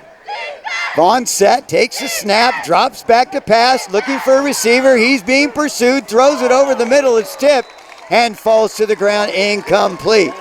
Risky throw from Ryan Vaughn. Great coverage on that play as there were 2 defenders coming in on pursuit to hit Timothy Plowman right there over the middle. And, we saw Ryan Vaughn making great throws early in the first quarter. had guys wide open. Now this Vanden defense has tightened up, blanketing these receivers, and these windows have been a lot tighter. Yeah, and they had good pursuit on Vaughn on that last play. All right, here we go. 3rd and 9. Goes to Vaughn, gives it to Guerrero. Guerrero ahead. Oh, he's still going inside the 5-yard line. Man, that kid runs with a lot of heart. Running hard, like you said, running with heart. Reminds me a lot of our very own Malachi Jones for Rodriguez. Although he is a bigger back, 6 foot, like you said, he gets down low and really shows that the low man does win in the trenches here. Yeah, he runs low and just has those legs churning. I mean, even on that, I mean, there were Vanden guys hanging on him, and he's still carrying that pile forward. All right, another first down for Vacaville. Just under 3 minutes now in the first half. Vacaville kind of running the old double wing there. Give it to Guerrero. He's trying to get to the end zone, taken down at about the 2-yard line. That was pretty cool to see Vacaville going back a few years to their old double wing offense. Strong running right there for Darren Leon Guerrero. Big tackle from number 3, Jaden Robinson on Vanden. The cornerback able to bring him down just in front of the goal line. And it looks like this will be a 2nd and goal on the 2 or 3 yard line. All right, here we go. Vaughn sets. I don't think they got set. Yeah, a little too quick. Trying to catch the defense off guard with a quick snap after a long huddle. And it looks like there's a timeout from Vanden. Good timeout from the coach. Looked like his defense was about to get caught off guard with the run again. Yeah, this would be huge for Vanden if they could get a defensive stop here and force Vacaville to kick a field goal. Especially after scoring on that last drive, getting back in the game. You'd like to have that momentum going into halftime. And Vanden will be receiving, if I'm not mistaken, to start the second half. Yeah, this is a huge red zone goal line stop for Vanden if they can come away with it. And you know, a big opportunity for Vacaville as well, as they want to go up 2 scores going into half, knowing that they have to kick the ball away. So we'll see what they come up with. I think they're going to try to run this ball until they see otherwise. Oh, yeah, I'd give it to 6. Yep. And it looks like they're bringing in number 33, Blake Espino, who might be there to block. All right, here we go. And was that Espino? Yep. No, that was Darian. Guerrero in for the touchdown. Boy, they get up to the line of scrimmage fast, don't they? Oh, man. They caught us off guard. Darian Leon Guerrero with another touchdown, running it right through the defense. And we saw Blake Espino, number 33, in there lined up as a fullback, able to block for his running back. Yeah, I thought they might give it to 33. He's a good running back as well, but mostly used on the defensive side of the ball by Vacaville. All right, so Vacaville going for the PAT. Snap down, kick is up, and it is good. So big time answer by the Bulldogs. After Vanden got it to 21-15, Vacaville marches down the field, puts a touchdown on the board, and now they have that 11-point lead again, up 28-17. Still time for Vanden, though. A little over 2 minutes left here in the first half. Yeah, great answer for Vacaville. You know, I think they would have been a little uneased going into the half, only being up by 1 score. And we'll see. Vanden, this is a huge opportunity for them to go down, score before half, and get that ball back to start the second half to potentially take the lead. Yeah, if they could somehow get some points on the board here to end that first half, like you said, it's like they get 2 possessions back to back. Returning for the Vikings, number 10, Braden Chavez. And number 11. So Braden Chavez will be back to receive the kick along with Jemiah East. Both these guys have shown they know what to do if they get the kick. Yeah, 2 great returners we've seen so far. Both able to get a lot of yards.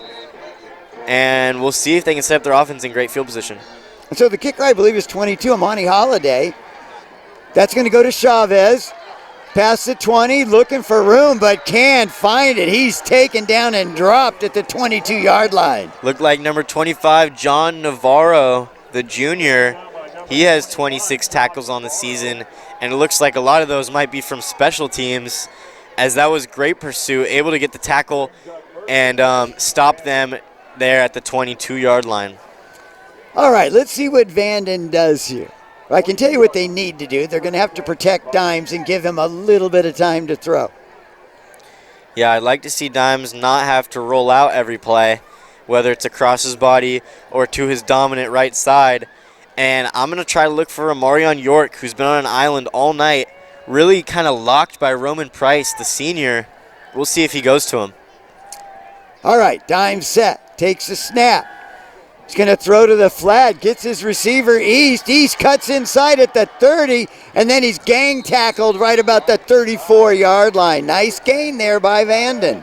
I think that was your guy, number 10, Braden Chavez, who has been quiet so far this game, but really might have a breakout possession right here. Let's see if they go to him, a lethal receiver for Vanden, and that's just one of potential many catches he might have.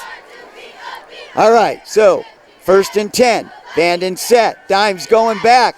And he's going to have to take off to the far side of the field. He beats Levengood around the edge, but can't get by 40, who knocks him out of bounds just past the 40-yard line. Looks like a late hit from Eric Gladney, number 40, the linebacker, who is on his tail the whole way.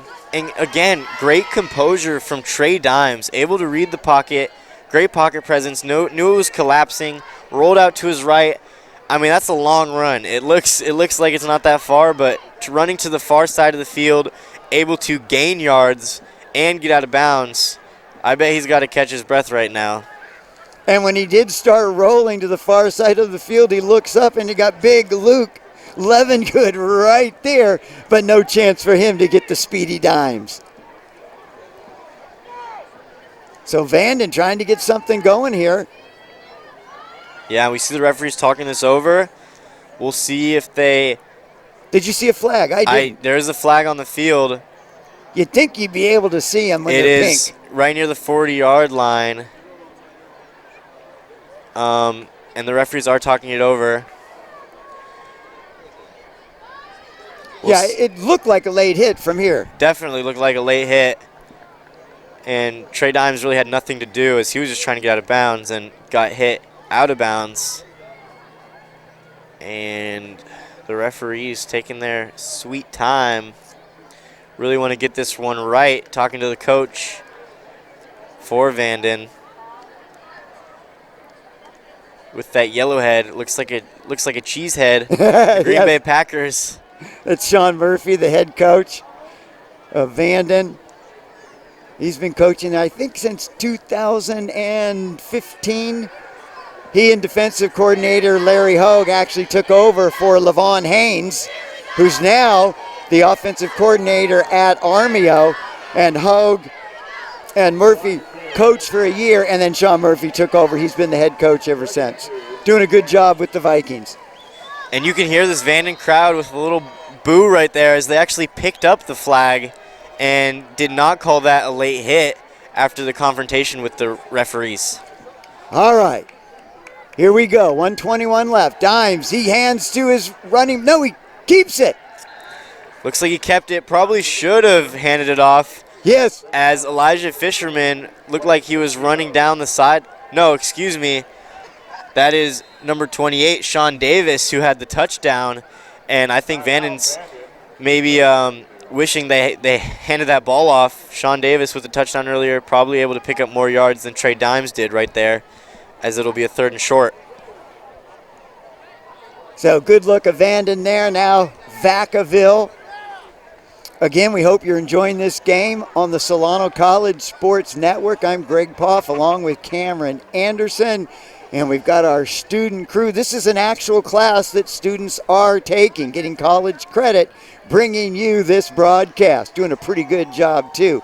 Got Zachary Anderson and Julie Ann Rodriguez on the production board. Sincere Rose on the scoreboard.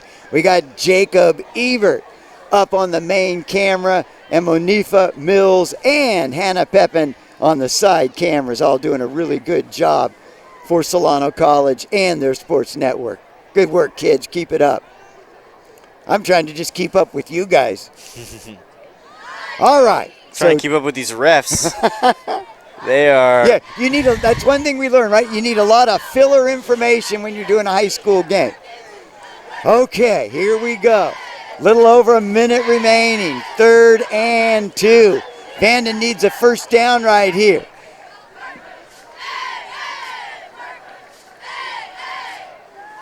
All right, they reset. Looks like an audible. Davis over to the other side. Dime set. He's going to get. Oh, no, he keeps it. And it looks like they ran the exact same play. And that time, Trey Dimes able to pick up the first. Probably a run for 5 yards right there. But this clock will run. And are they going to spend another timeout? It looks like they are. That should be their last one. Very interesting play call, if I do say so myself. You just ran the ball. It's 3rd and short. I understand you want to get the first down, but, with only one timeout left, you'd think you'd want to keep that once you get farther down the field with less time on the clock, get a potential field goal to get out of this half down by 1 score if you have to as an emergency. But instead, they burn it now. Still 52 seconds on the clock. Got a lot of field to gain right here. And it could be, too, that he's just trying to show his confidence in his offensive line. Like, okay, I trust you to pick up this first down. Didn't work, though, did it? I mean, yeah, it didn't work for a whole lot. They were able to get the first down, but, yeah, had to burn a timeout. They have no timeouts left with 52 seconds. It's going to be tough to go 54 yards down the field, and they're going to have to either get out of bounds or maybe spike the ball once they get in field goal range. And typically, that's something for us to check out, but I know in college football, first down, clock stops. Yep. All right, so a little under a minute remaining. Ball resting right about the 46-yard line of Vanden. Refs are still talking things over. Taking over the game at this point. Love to harp on the refs. All right, I think we're set. All right, Vanden needs a big play right here. Dimes dropping back. He's going to throw it, and it is incomplete. Looked like he was going for number 6 there, Belk, his receiver. Yep, Michael Belk with the target right there. And, again, Dimes rolling out to his left, throwing across his body like a shortstop, trying to turn a double play. It's a very hard throw to make, and that ball was a little underthrown, leaving Belk to stop in his tracks, get on the ground, and try to make a really awkward catch. And they weren't able to connect right there. Yeah, Dimes just hasn't had quite enough time to make the passes that he wants to. All right, here we go. Dimes set. He's going to tuck it and run. No, he's not. He's going to get dragged to the ground. He is sacked by one of the Vacaville defenders. Seeing right here, your receivers are leisurely walking. You'd think Amarion York right here, not to call him out, but he's jogging. And are they going to call a timeout that they don't have? I'm confused. It looks like someone called a timeout. You wouldn't think Vacaville would, unless Vacaville's trying to get this ball back before the end of the half, thinking that they can get a fourth down and a potential change of possessions. Very interesting. Yeah, and I thought Vanden was out of timeouts. I thought so too. The scoreboard said so. It could have been said that so. The clock stopped on the first down. But the thing that I don't get is they took more time than you typically would getting set up for the next play. Right. A little bit of confusion here. And, yeah, it doesn't look like Vacaville had burned their timeout. So maybe you were right with the first down. It wasn't a timeout. It was just a stoppage of the clock. So now they burn their last timeout. I was going to say this would be a great time to use your last timeout on a sack where your receivers have to run all the way downfield, get set up. It usually wastes a lot of clock, plus your receivers are gassed, not able to line up and beat their defender at full speed. So it's third down. Vanden has one more play here unless they can pick up a first down. All right, I think we're ready, Cameron. Dime set, fakes the pitch. He's looking for a receiver, nobody open. Now he points to someone, go deep, but he throws it, it's picked off. Interception there. Was that Plowman? That is Anthony Wiley. Wiley, number 3, baby. Number 3, the returner. And Trey Dimes trying to do a little too much. And in that situation, you kind of have to play hero ball. Trying to look deep. You know, something I've noticed is he really needs to get his feet under him and get an extra step up in the pocket, which is very hard to do when you're scrambling around, rolling out. You know, he needs that extra step to really get enough mustard on these deep balls, and that time just not able to get enough on it. Yeah, it's really been the pressure of that front for Vacaville that's really controlled this game, and a big reason why Vacaville is up by 11. And we're getting close to the end of the first half, and I think that's going to do it. Vacaville downs the ball. So pretty entertaining game. Vacaville kind of taking control. Vanden, though, they come down and get that big touchdown towards the end of the first half. Had another opportunity to get a good drive going, but kind of just got stuck, couldn't get out of their own way. But still an entertaining first half.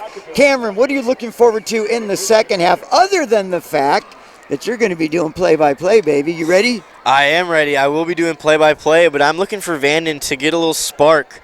You know, they've been kind of in a little rut right here.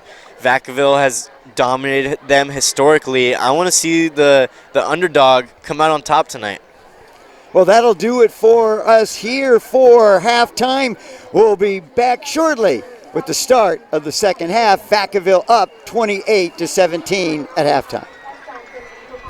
Hi, my name is Eric Visser. I'm in my 5th year as the athletic director of Solano College. To experience community college and its mission has been an outstanding experience. Solano College has a very rich tradition in intercollegiate athletics dating back to 1947.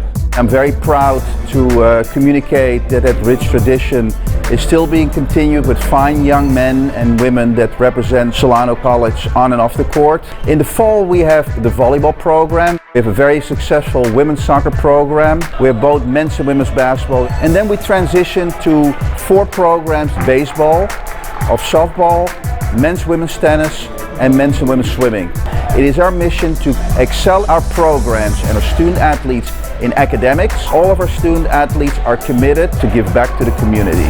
And we would invite you to be a part of Solano College Athletics by visiting our website www.solanoathletics.com, and you feel a warm welcome at Solano.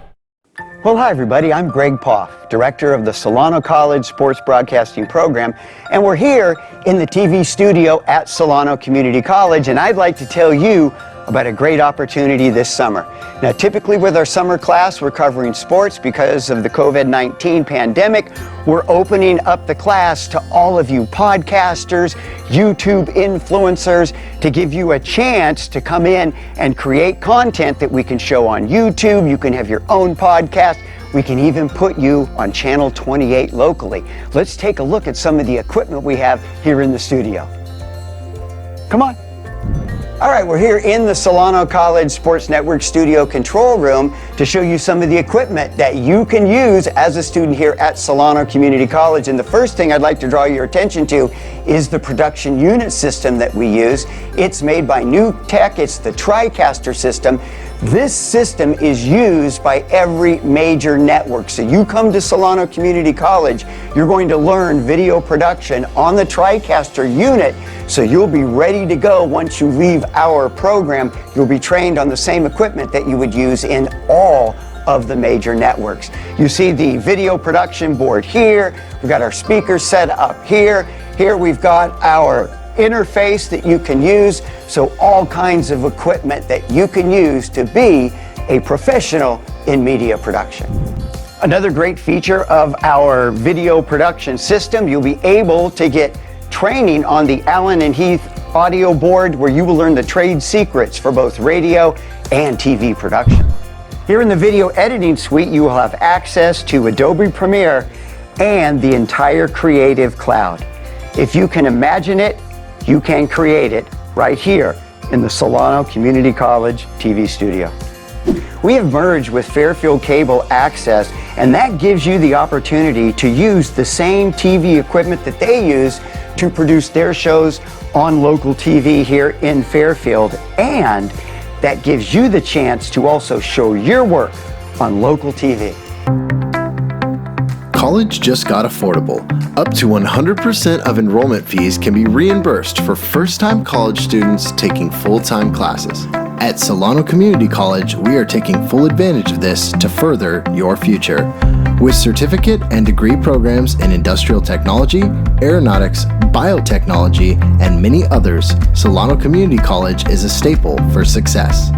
For more information, please contact the Financial Aid Office at 707-864-7000. Welcome back to Vacaville, California, as we have an exciting game between Vacaville and Vanden here as the second half is getting ready to start. And Vanden's going to be receiving, so that last drive they had at the end of the first half didn't go so well. Let's see how it goes here in the second half. Yep, second chance. Second chance, as you just said. And here's the kick. That is Jemiah East on the return as he will cut up to the sideline, and he is met there. Flag on the play. Man, he was just finished by Eric Gomez coming in there and cleaning things up. He's kind of dancing around looking to see if he can get some space, and it was number 2 said, "Have a seat, youngster." Yeah, Eric Gomez, great tackle right there. Able to clean it up. A few guys were wrapped up on him but couldn't quite bring him down until he was able to get into there. And there's a flag on the field as the refs are talking it over. You're kidding. Wow. A flag? What's new? And it will go against Vanden as it'll back them up inside of the 10-yard line. It looks like that'll be located at the 8-yard line. Not quite sure what the penalty was, but clearly against Vanden. And really tough field position to start the half. Down by 2 scores, having to go 92 yards to get to the end zone. We'll see if Vanden can strike with this adversity. And it looks like that is Sean Davis in the backfield. We saw him with the touchdown. And indeed, Trey Dimes hands it off to Sean Davis, who busts it up the middle, and he will almost pick up the first down up to the 15-yard line. That was a great run by Sean Davis there. And he looks a little bit bigger, although he's listed here as 5'6", 170 pounds. He's got to be bigger than that, He's definitely bigger than that. I mean, he's up there standing next to Trey Dimes. And, well, I don't know. Trey Dimes is 5'10". He might be 5'5", 5'6". Here we go. Trey Dimes with the snap, high snap, and it is a pitch to Sean Davis.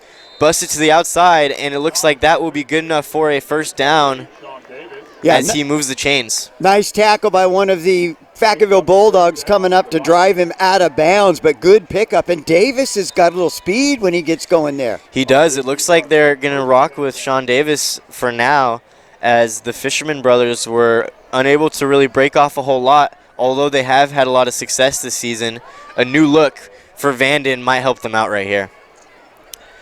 And here we go. Trey Dimes in the shotgun with the snap. He's looking downfield, rolling to his right, and he will dump it off to his running back, Sean Davis. If he stayed in bounds, he's able to pick up the first down and some. And I think he did. Yep, it looks like he was able to stay in bounds, and that will... Oh, maybe not. Nope. I thought the ref was going to mark it right here. Now what's he doing? Holding on the play as I hear from the PA announcer. Another flag on Vanden, and that is huge. When you're down like this, a big pickup off an easy dump-off play for Trey Dimes, tough to bring that one back and basically bring them back to where they started. Yeah, Vanden just can't get out of their own way. And not only is this frustrating for Vanden because they keep getting backed up, but one of the advantages of getting that opening kickoff is to establish field position. And so that penalty backed them up. If they end up punting, they're going to give Vacaville the great field position that they were hoping to gain at the start of the second half. So things not going well for Vanden here. Yep, here's a 1st and 20, shotgun for Dimes. as he hands it off to Sean Davis again, only able to pick up a few yards. And Davis looked like he was bobbling the ball a little bit, trying to get it in his grasp. Yep, and it looks like Brady Mott, number 30, was in on the tackle right there. Great tackle to bring down Sean Davis, only picking up a few yards. And they will have a 2nd and long. It is the 2nd and 18. And here we go, Vanden's offense needing something to budge. Here's Trey Dime in the shotgun with the snap. And it's a low pass intended to number 6. That is Michael Belk, the wide receiver. Yeah, that one he threw right at his feet, so Belk didn't have a chance for that one. And Belk was open. That was just a little slant route right over the middle. And Dimes had time, just couldn't connect. Yeah, Belk looked open, and that ball looked like it was thrown right at his ankles. Just too low for his receiver. He's got to hit him in stride, and Belk could have broke one off. And here we go. It is a 3rd and 18 with the incompletion right there. And number 5, Trey Dimes, in shotgun. Here's the snap. And he is pressured and sacked, and that looks like that's going to be a safety. No, they're calling it down at the 1. Yeah, that's big break. It's where he got hit, so if you're knocked back into the end zone, then typically they're not going to call it. But I was like you, that could have gone either way. And was that 40 for Vacaville? That was 40. That was Eric Gladney, the outside linebacker. We've been calling his name a lot. Yep. Eric Gladney, he actually got injured in the first half, was down on the ground for quite a bit, couldn't quite see his number. When we got up, we recognized that was Eric Gladney. Good to see him back out on the field. So Nunez Smith standing at the back of the end zone. Yep. 0 room. This is scary territory. Very easy for a block right here. He rolls out and is able to get this kickoff, and it bounces into the hands of Anthony Wiley, who is able to turn upfield, stops on his tracks, and drops and falls down at the 35-yard line. Boy, that ball could not get there fast enough. And then it took that bounce, but good job by Wiley. He was able to grab it and secure it and pick up a couple yards, but that could have been trouble there. Great concentration from Anthony Wiley right there as he was able to stick with it off the bounce. When that ball bounced in front of you, you're shuffling, you're chopping your feet, making sure that you can adjust to the ball. Luckily, it landed right to him, and he was able to break a couple defenders down and get past them for good yardage. And you have guys running at you full speed trying to take your head off. Yep. And it looks like there is, I think that's Sartorio, a Bulldog on the ground. Nope. Sartorio was helping, making sure his teammate was all right. He was over there for visiting hours. Yep. And we can't quite make out the number. There's another Bulldog on the ground.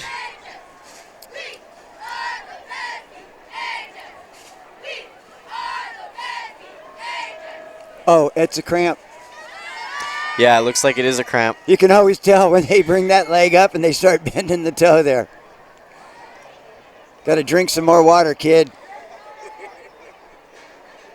And that is Anthony Wiley.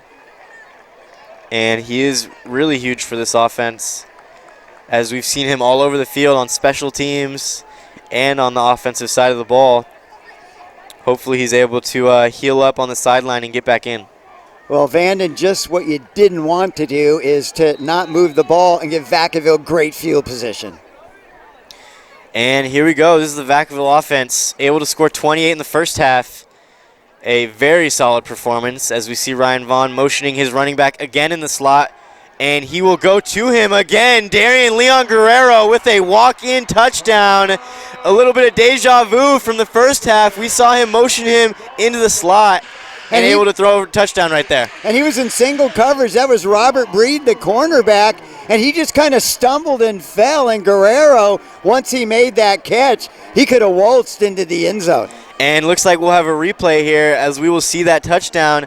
Look at Vaughn able to get that ball out to his open receiver. Guerrero able to switch his body around and catch that. Great catch, great pitch and catch from the quarterback and running back, as that one is good for the extra point, and that will make it 35-17. Vacaville able to drive down and score very fast. Boy, that was huge. You really thought Vanden, especially if you go back to the end of the first half, where they had pretty good field position, an opportunity there with a couple minutes left to get points on the board. That didn't happen. Then you're thinking, okay, we're still getting the ball back to start the second half. And then, because of a couple penalties, they get backed up. They give Vacaville great field position, and Vacaville knew what to do. 7 more points on the board. Vanden better step up and step up quick if they want to hang in this game. Definitely. I think this Vanden defense has been struggling, but honestly, it's a little bit of the offense's fault. Putting them in really tough situations with all those penalties, like you said, the offense is really their worst enemy at this point. Yeah, even if you just got rid of the illegal procedure penalties, that would have made a huge difference for Vanden. They definitely would have more points on the board. Here is the kicker, number 32. We do not have him on the roster, and that is a kick to the returner as he fumbles it, but is able to get up and get some good yardage out of that one. Yeah, he actually did a really good job. It's number 14, King Williams, it looks like. Haven't called his name tonight. So Vanden now, they'll have pretty good field position. Yeah. Yeah, great field position for Vanden. They're going to need to score quickly here, just like Vacaville did. They're going to have to match and play some defense if they want to come back into this one.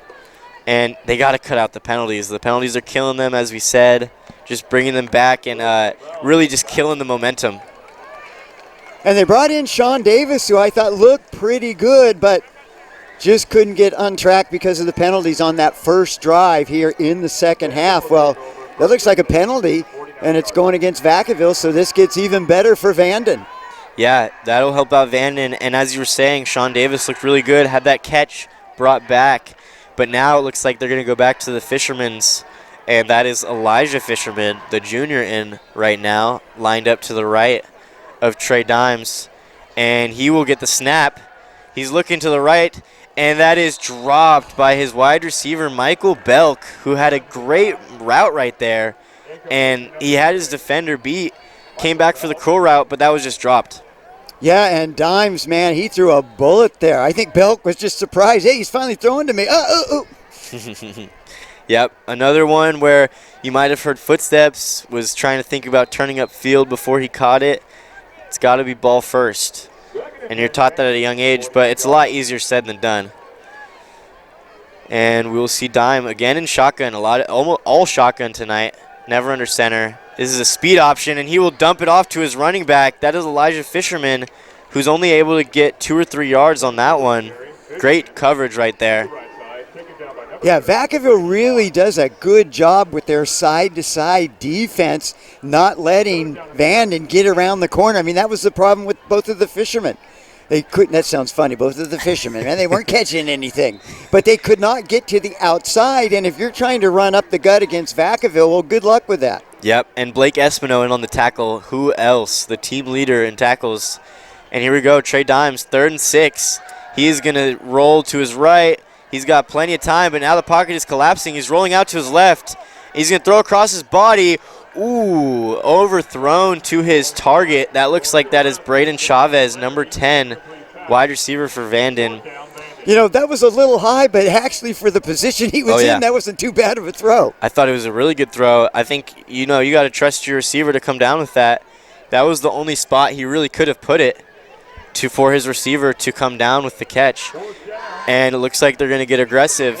I like it. You know, at the 46-yard line, turnover on downs right here is not the end of the world. You're in the other team's field position. I think you got to get aggressive down this big this early. Yeah, and you don't want to give it back to Vacaville and let them score again. Yep, definitely. And here's Trey Dimes with Sean Davis lined up in the backfield. And they sent the pressure. He dumps it off to his receiver, Michael Belk, who is down the sideline with the defender to beat. And he will barge through. And we'll see what they call. He might be down at the 1-yard line. What a play from Trey Dimes. Had all the pressure on that blitz. Was able to really just dump it off to Michael Belk, who used his speed to get down the sideline. And how do you like Belk? He gets down inside the 5. Most of the time you're going to see him chase the receiver out of bounds, and I think we'll see it on the replay. He cuts to the inside and tries to drag the defensive back into the end zone with him. He did, and we'll see this right here. Just a little dump off to Michael Belk. Great move, amazing tackle right there. And he's just able to use the sprint speed to get past the defender, and luckily brought down at the 1. And they were stopped just short there, Cameron. Sorry, we're a little late on the replay. So Vanden able to run a play, weren't able to get it into the end zone. Boy, they're about 2 feet away. I mean, the ball is inside that 1 yard line. Great call. It would be a lot easier if there wasn't a pole in front of my face. But we will see Trey Dimes under center for once, and he's going to rush this one in. And did he get across the pylon or the yard? No indication. No indication. And no, it'll bring up a 3rd down. And that was interesting, as I saw Trey Dimes, who has 12 carries for negative 17 yards, but he has 3 touchdowns. So he must be getting those quarterback sneaks. Yeah, he's just been sacked a lot. Yeah. All right, well, not much luck going into the heart of that Vacaville defense. Let's see if they try to spread the field out a little bit on this one. Big 3rd down right here, Cameron. Yeah, big 3rd down. Huge play for Vanden. And it is a fumbled snap, and that will be in the hands of Vacaville. And, the defender trips, but it doesn't matter because they just got the ball back. Oh, my goodness. Just one mistake after another. Vanden keeps shooting themselves in the foot. You got the ball on the 1 foot line, and then Dimes went back into the pistol, and ball got centered over his head. Huge, huge mistake, turnover, and now Vacaville is going to have the ball. Vanden not able to cut into that Vacaville lead, and they had a golden opportunity to do so. Yeah, Vacaville with another goal line stop. I mean, a massive play right there. Costly turnover for Vanden. And it looks like Vacaville will come out quick, as they always do, ready to go. Here's Ryan Vaughn in the shotgun. He's probably going to run it off, and he does. That is his running back, Darian Leon Guerrero, who is stopped in the backfield, not able to get anything. Yeah, good lateral pursuit there by the defense, not letting Guerrero get around the edge there.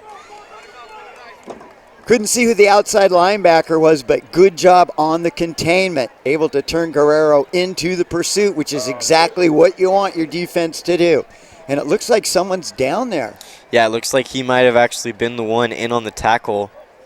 Maybe a little too aggressive on the tackle. Ladies and gentlemen, please visit all of our great food and spirit booths located in the area of the South Features. Boy, it'll be interesting to see next week when Vacaville and Rodriguez play at Rodriguez. We'll have that game for you on the Solano College Sports Network.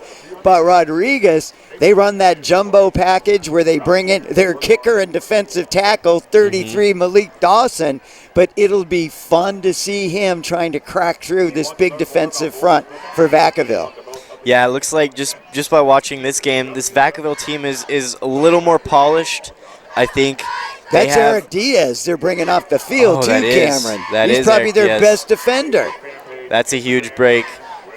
That's a tough loss for Vanden, as they're losing one of their lead tacklers, as he's been all over the field this game and this season. And just another loss for Vanden so far. And here we go. Ryan Vaughn in shotgun. His running back to his side. He will pass it going downfield, and that'll go out of bounds as he catches it and walks out of bounds. That is number 1, Matthew Ox, a.k.a. Bubba. That was just a well-executed play. Excellent drop back, offensive line, good protection, great route by the receiver, and guess what happens? You get a completion and a 1st down when you execute like that. Here's the snap as he gets it out, wide receiver screen. That as he gets it out to his wide receiver, number 7, that is Cameron Fencer. You got it, baby. Fencer with the catch. Haven't called his name yet today. Been waiting to. And just a smart play right there. again, as you said, the last play, the out route to the sideline, just a professional-looking play. You know, you see those plays develop at the higher levels. Just the timing. It's a timing route. You got to hit him right when he breaks and gets to the outside. And a great pitch and catch. And, you know, Vacaville, they'll get penalties called against them, but not the amount that the other teams that we've seen in the MEL have. And that's one of the reasons why they're leading and winning the MEL every year. They've got a great program in place here under Coach Mike Papadopoulos. He's been here since 2004. Yeah, and something else I've noticed, not many penalties for Vacaville, as they, like I said, more of a polished team. And, wow, as I say that. As I say and that. I set you up for that, right? Sorry, Cam. No, I did that to myself. As Vacaville will be pushed down or brought back. It is a 1st and 15 there at the 28-yard line.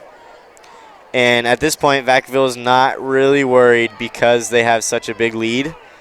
But, you know, you don't want to start stringing together penalties if you're Vacaville. Don't want to let Vanden back into this game.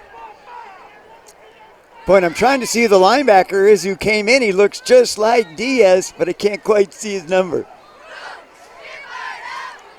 And the snap, that is a run to Darian Leon Guerrero, the running back, who is still in the game, still fighting, not able to get a whole lot. And, you know, a great game for Darian Leon Guerrero, as he has multiple touchdowns in this game, passing in the passing game and working as a running back. And the quick huddle right here, low snap, Vaughn able to get it, and he is pressured and brought down by number 50, the outside lineman. That is Abraham Sanders,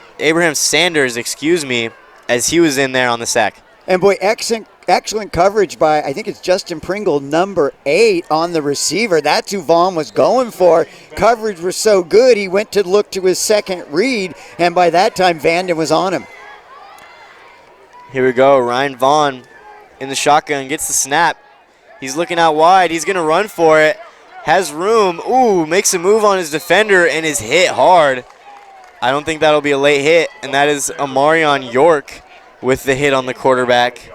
Yeah, came up, and Vaughn came up a little bit short there, not able to get the first down, so really good stand for Vanden there. They can't afford to get down by any more in this game, and they should have pretty good field position.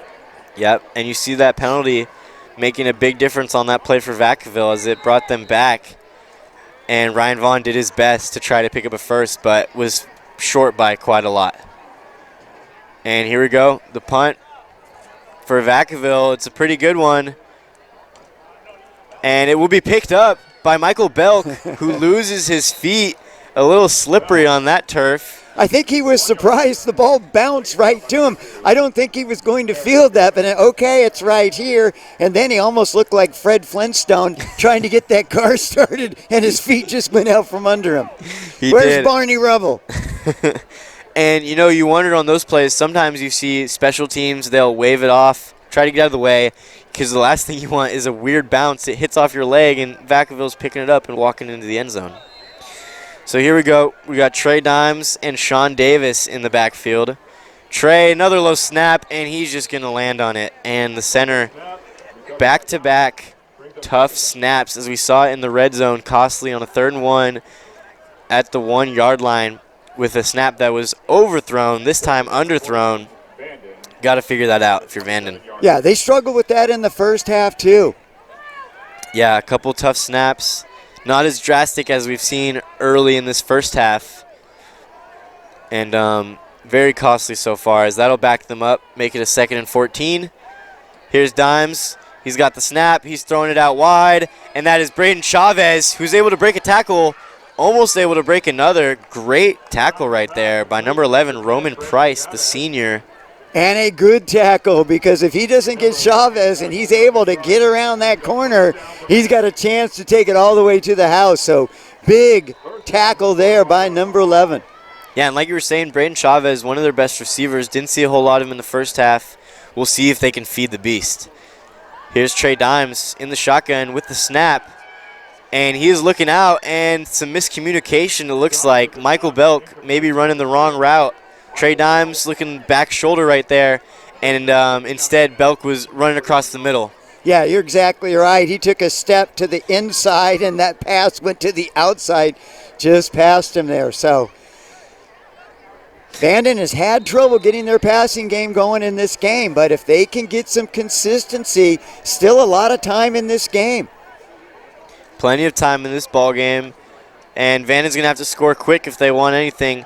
Here's Sean Davis from the pitch from Dimes as he is able to run up the middle. Great run as he will pick up the first down.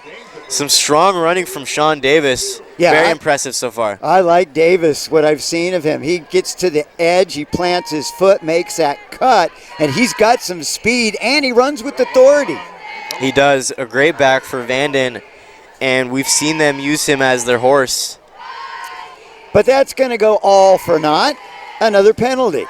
Of course, Vanden just unable to pick up these big plays without a penalty. And, I mean, coaches got to be infumed right now. I mean, this has got to be so aggravating knowing that you're having these great plays called back and really killing momentum. We've seen a penalty happen, and the drive just stops from there. We haven't seen them push through adversity. Here's Dimes with the snap, thrown. Ooh, a great catch. Oh, that's dropped. He would have been out of bounds anyway, but a Herculean effort for number 11, Jemiah East. And a lot of contact there with Fernando Gonzalez. That was the DB on coverage. I thought we might see a flag there. Yeah, it looked like he was kind of shoved out of bounds, or maybe he was just making a play on the ball.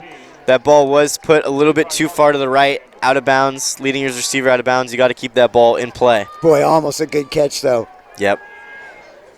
Here's Trey Dimes with the snap.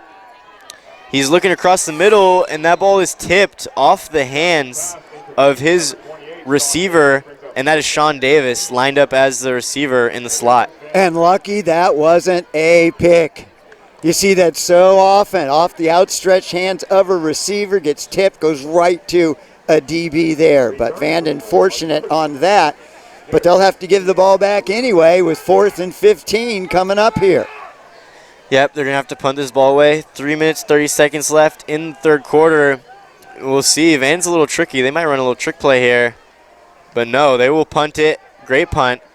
And that'll go into the hands of Darian Leon Guerrero. He has space to the outside, but is tackled. Great tackle there. That is 99, Marcellus Chandler, the receiver. Great tackle. Yeah, good shoestring tackle because Guerrero looked like he was getting ahead of steam going there. And just so many kids with so much talent. A kid like Guerrero gets to the outside. If he can make that cut, boy, he can do some damage. Definitely. Great speed from him, as we've seen, basically burning all of his defenders in the slot route when he lines up there. And we'll see if they run that again. Here we go. We got Vaughn with the snap, and he gets it out to his receiver. Looks like that is number 1, Matthew Ox. Bubba with the catch. Big target, 6'2", as we've said a lot this game. Vacaville with some big targets, as well as Vanden. Some of the taller receivers we've seen so far. Boy, and it's just so fun watching Vacaville run this spread offense after being such a run-dominant offense for so many years. Here we go. Vaughn with the snap, and he hands it off to his running back, Leon Guerrero, as very tough running. Had a second and short, picks up plenty. Looks like that was maybe a 15, 17-yard run for Darian. Yeah, he just runs so low to the ground and so hard. It's just tough for tackles or for players to get a clean shot and make a clean tackle. Because you saw Vanden defenders just bouncing off him as he's gaining 10 yards on the run. Guerrero last year, the male back of the year, and you can see why. Yep, Ryan Vaughn with the snap. It is a screen out to Antonio Whitaker, number 23, and you know, we saw him with that drop earlier. He was wide open. Ryan Vaughn hit him in the chest, able to get a catch there.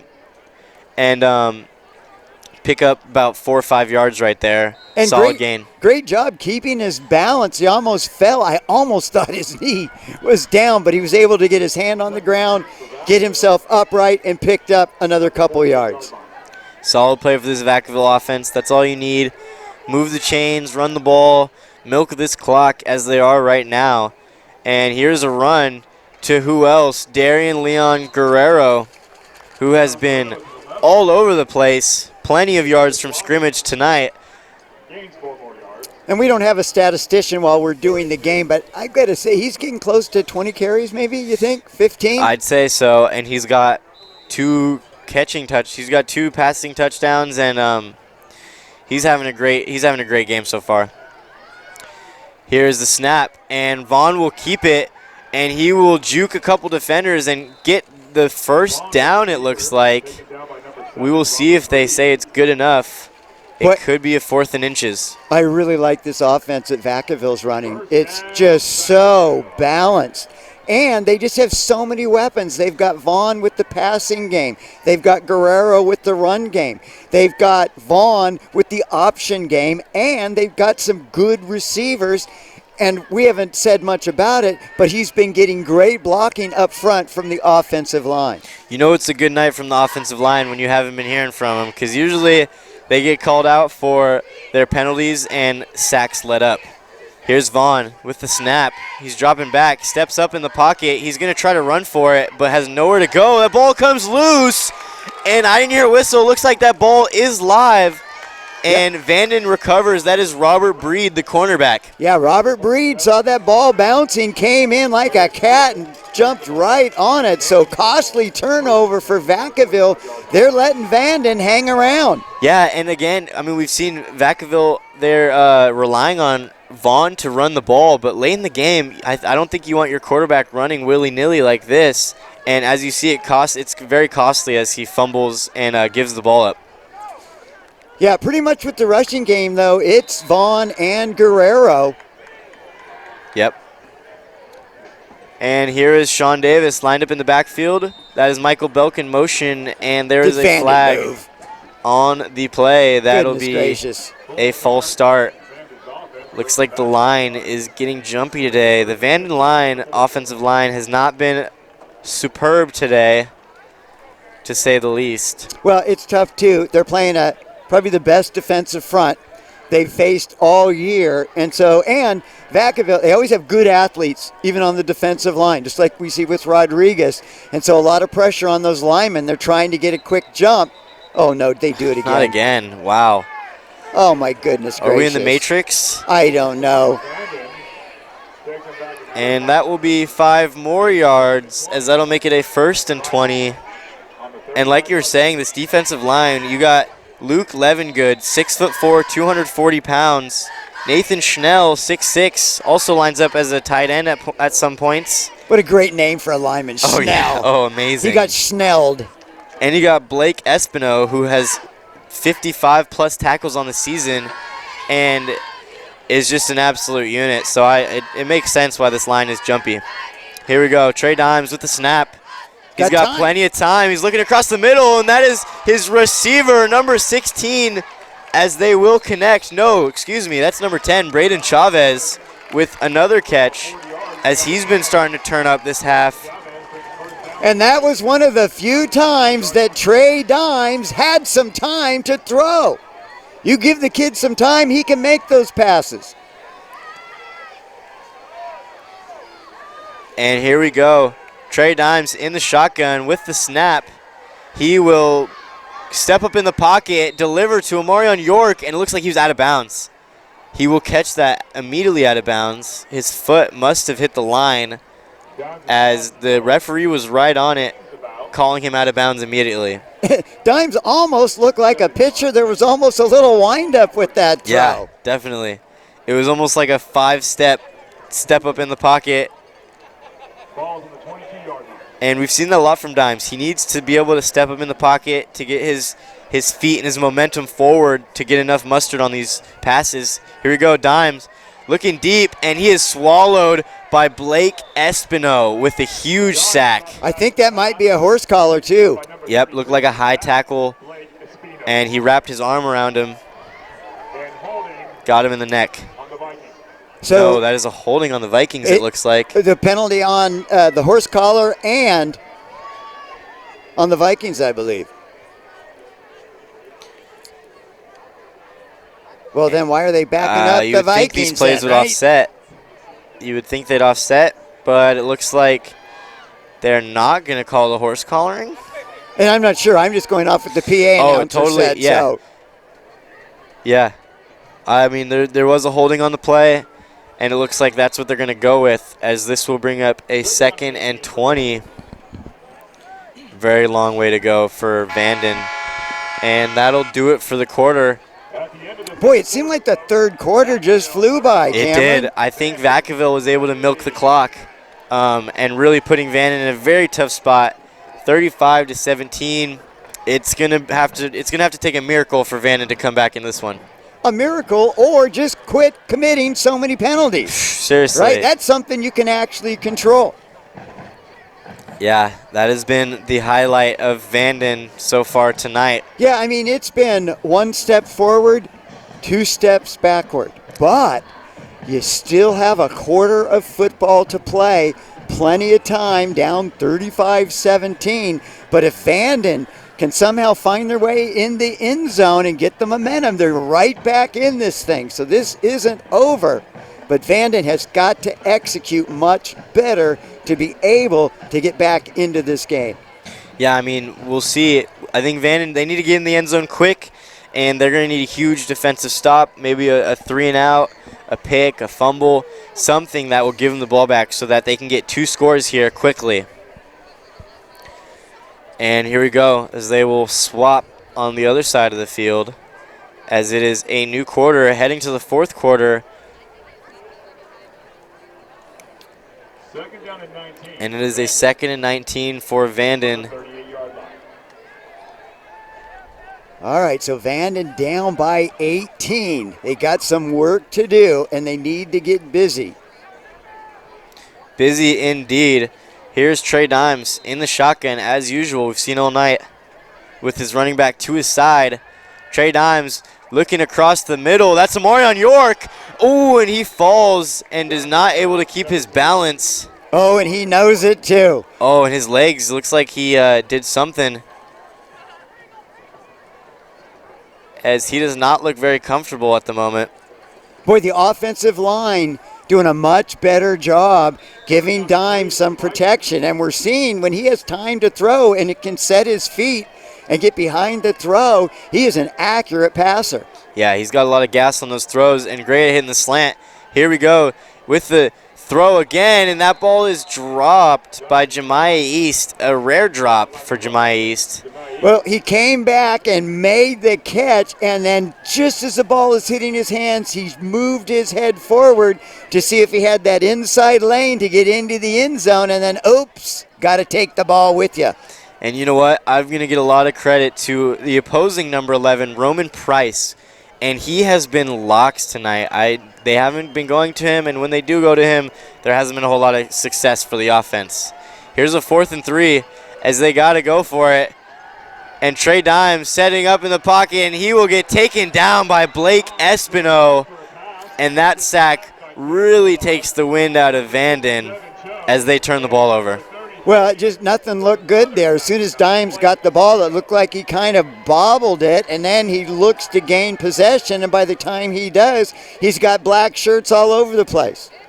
And we've seen that, really, this offensive line and offense really kind of fold under pressure so far in these huge moments where they can come up big and change the narrative of the game. They're just not able to. Well, it's just tough for Vanden. I mean, they've been trying to get over this Vacaville hill for the last 4 years, and so you kind of just puts more pressure on you. You're trying to get to that next level. Definitely, and as we've seen, Vacaville still on top as they will hand it off again to Darian Leon Guerrero, the absolute horse of this offense, as it is the Darian and Ryan show. And look to see that show continue. I think they're going to be content to keep the ball on the ground and just try to move the chains and keep that clock going. Yeah, I doubt we'll see a lot of Ryan Vaughn running. Want to keep him healthy for the rest of the season, and he fumbled the last play. Oh, and he a little jumpy. Looks like an encroachment. And I can't tell if that's number 40 or 50. That looks like that's number 40 for Vanden. That's so funny. I'm looking at that. That will be Orion Knoll. I'm looking at that going, that's 10. That will Boy, be that's Orion what age Knoll. will do. And that will just help out this Vacaville offense a little bit more. Gonna assume they're gonna run this ball, and no, they're putting Darren Leon Guerrero in the slot. I would look out for him. He has been dangerous in the slot, and instead they'll go underneath to Antonio Whitaker with another catch. A great tackle from Marcellus Chandler as he's able to get low and get him in the legs so he couldn't gain any more yards. Just a great play call because all the attention is on Guerrero when he lines up in the slot, and then you just send 23 Whitaker into the flat. And even though you're talking about not throwing the ball, that's very similar to a run play. Not much of a chance to have a turnover there, and you pick up positive yards. A very safe concept. Definitely a smart play for Vacaville. Just wanted to eat clock, stay in bounds. And here's the run. Darian Leon Guerrero has plenty of room. Great blocks. Hey! And that looks like Jemiah East, who just hopped on his back to be able to bring him down. It looked like he had his thumb out and he was hitching a ride. And then he did such a good job. It was almost a horse collar, but he immediately let go and then just jumped on his back, able to wrestle him to the ground. Pretty good play there by East. And an amazing block from Matthew Ox. Bubba, he was blocking his man all the way downfield, looking like George Kittle out there. Well, it never works out well if you get hit by a guy named Bubba. Yeah, that's the last thing you want. And speaking of the last thing you want, Vacaville with an injured player on the field. That looks like that's Darian Leon Guerrero, their running back. Looks like he might just be cramping up. That would be best case scenario for Vacaville. And that was really cool to see 2 and 4 for Vanden went over to check on Guerrero. Like seeing that. Definitely great sportsmanship. Yeah, Marion York and Raheem Holt both in there to check on the opposing running back who's been having an amazing game tonight. And it would be a shame to see him come out of this one. Although he might anyway. I think that might just be a cramp too. Yeah, it looks like they're going to try to Until stretch that leg goes out. up, they start pushing that toe forward. Yeah, there's no way anything else would be bothering him or else he'd be in immense pain.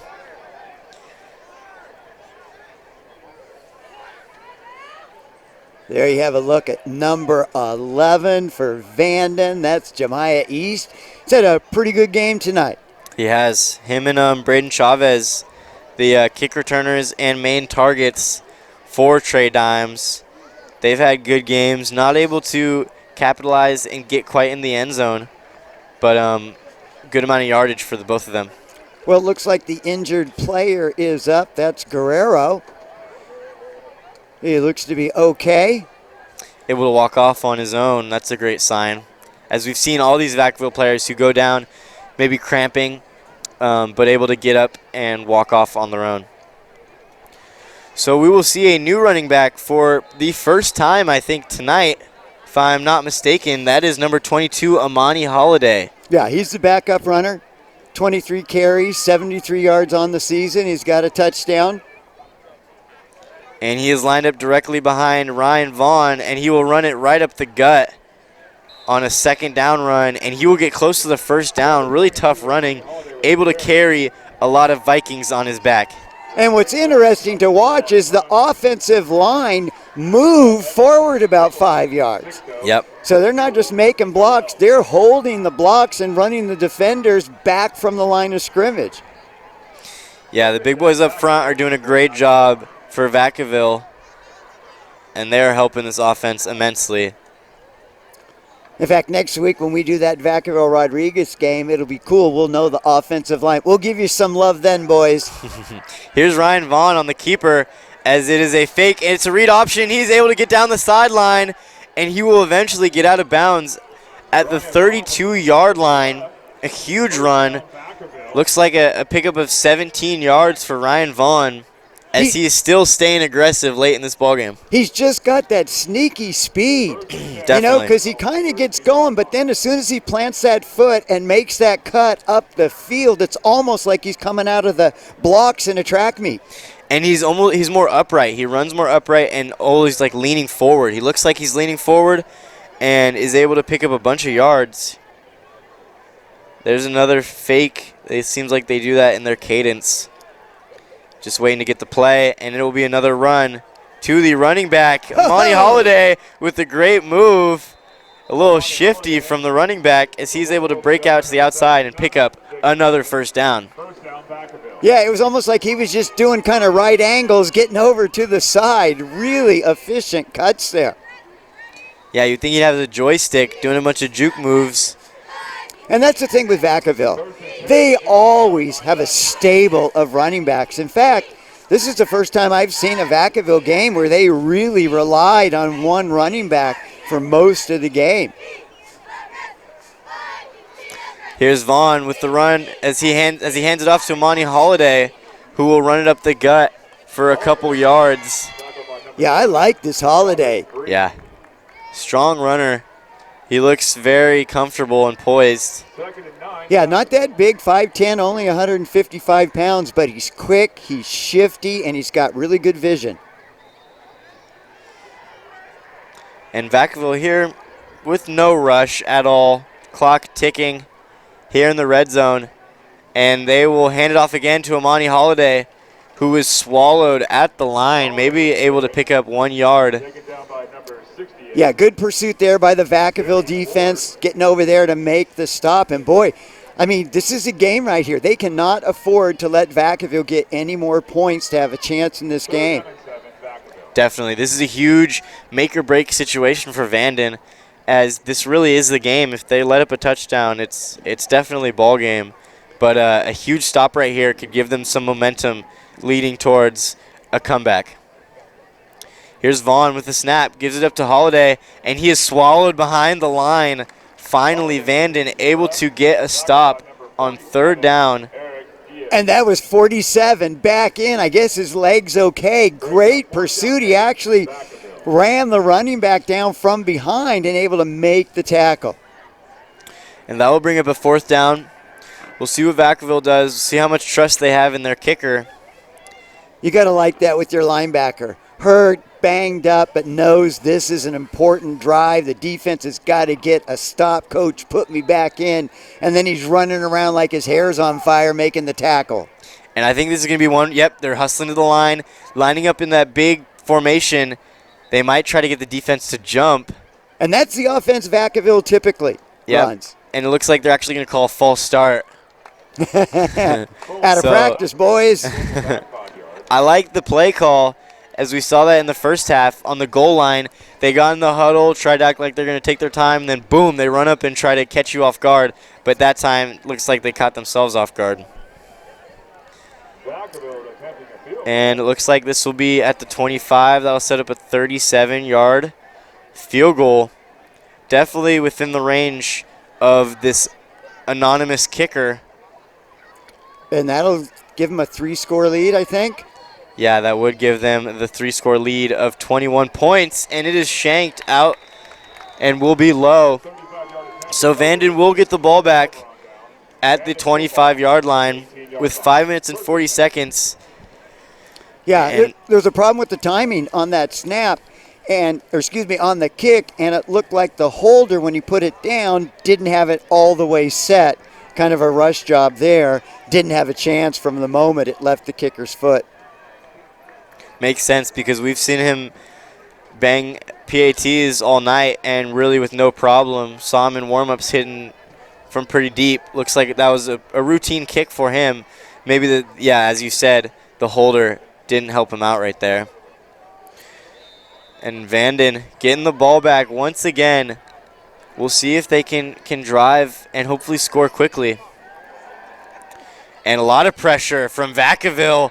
And he will get dropped, and that is a sack for number 67, and that is Dylan Cho.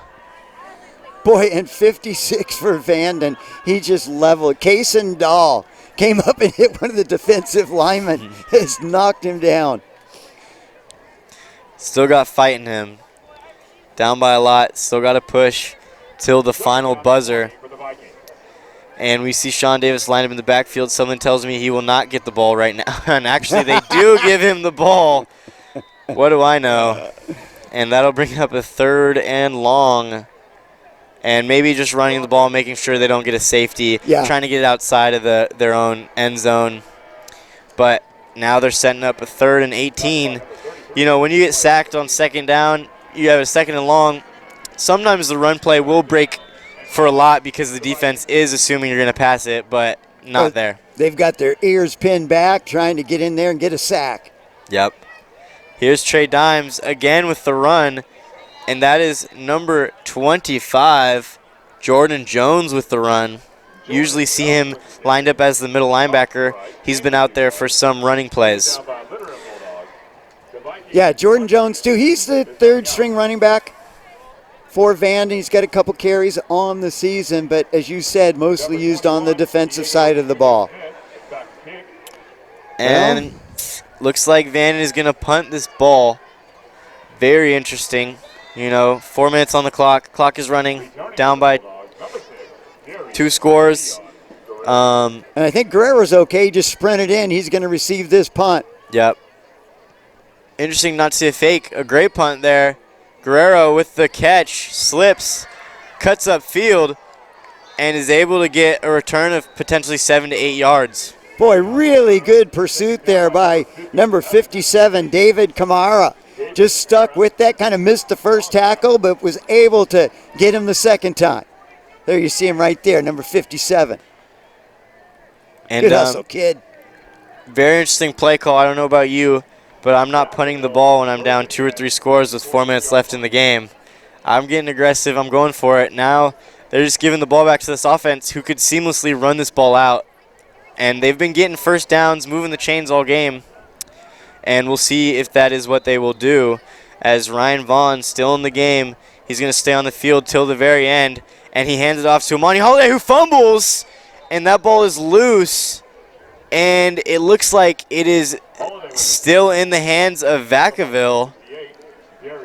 Number 47 was in on there as he was able to rip that free. Eric Diaz, the middle linebacker, almost able to rip the ball out and dive on it. But it looked like Vacaville was able to get under there first. Yeah, Diaz, he's just been all over the field since he's been back after that little injury. And Vaughn, another handoff. And I don't quite know who the running back is, but he is fighting hard. That looks like that's 33. That is Blake Espino. As you said, rushing for over 1,000 yards at Armio as a sophomore. Now lined up mostly as the defensive end, having a superb season. Now he's getting his chance as the running back. And if I'm not mistaken, Espino, he's the 3rd of a group of brothers. The 2 older brothers, I believe, played here at Vacaville as well. Looks like a bloodline of Vacaville athletes. And Blake Espino still in there, lined up behind Ryan Vaughn. And a motion. And they will hand it off to Blake as he is stopped behind the line. What a tackle. Is that Diaz? That is number 29. Kyrie Jackson Davis. Yeah, haven't called his name much tonight. Yeah, great tackle right there. Able to bring down the big back, Blake Espino. And it looks like he will come off the field and Amani Holiday will be back in with Blake Espino. Looks like they're going to have multiple running backs in this package, a potential pistol or... And again, they hustle up to the line, and they will snap it and give it to Amani Holiday, who is able to run and pick up the first down. What a gutsy call on 4th and 1 for Vacaville. Yeah, and they went to the double wing there. It would be kind of fun to see if they just run that for the rest of the game. And they do that. It's almost like a hurry-up offense. They get up there. They've got 3 guys in the back behind the quarterback, and they come at you from all kinds of different angles. I don't know if you've ever seen Navy play football. But they run the double wing too, one of the few college teams. Yeah, it does look like a college style with the hurry-up offense. They're almost faking like they're getting in a huddle, and then boom, they're hustling up to the line and snapping that ball immediately. Clearly takes a lot of work on the practice field to be able to accomplish that and not have a lot of penalties. And that was the main style, the main offensive formation, I mean, back in the 40s and 50s. Yeah, it looks very old school, and they will do it again. If it ain't broke, don't fix it. There's Amani Holiday up the middle, shedding tackles and almost picking up another first down. This will set up a second and short, and this clock is ticking. And Vanden does not look like they're going to burn their timeouts. Down by more than 2 scores. Looks like this clock will milk and run out. And Vacaville well on their way to winning another Monticello Empire League championship. They still have 2 more games to go, but Vanden was definitely their toughest opponent. Yeah. Nothing personal, Rodriguez. Yeah, huge win here for Vacaville, and they will take a knee, and their next opponent will be the Rodriguez Mustangs, and we will catch them next Friday at Rodriguez High School. Well, what an entertaining game, more for Vacaville than Vanden, especially in the first half. It looked like Vanden could hang. They were in it, but then because of the penalties, especially in the second half, Vanden was not able to capitalize on getting the ball at the start of the second half and getting back into this game. They were more hurting themselves more than anything else. And give credit to the Vacaville Bulldogs. They are a very well-coached, efficient team that makes some penalties, but they also do a great job executing, especially with their new offense. I was impressed with Vacaville. I'm really looking forward to next week, Cameron, to see how well Rodriguez can do against this very strong Vacaville Bulldog gridiron team.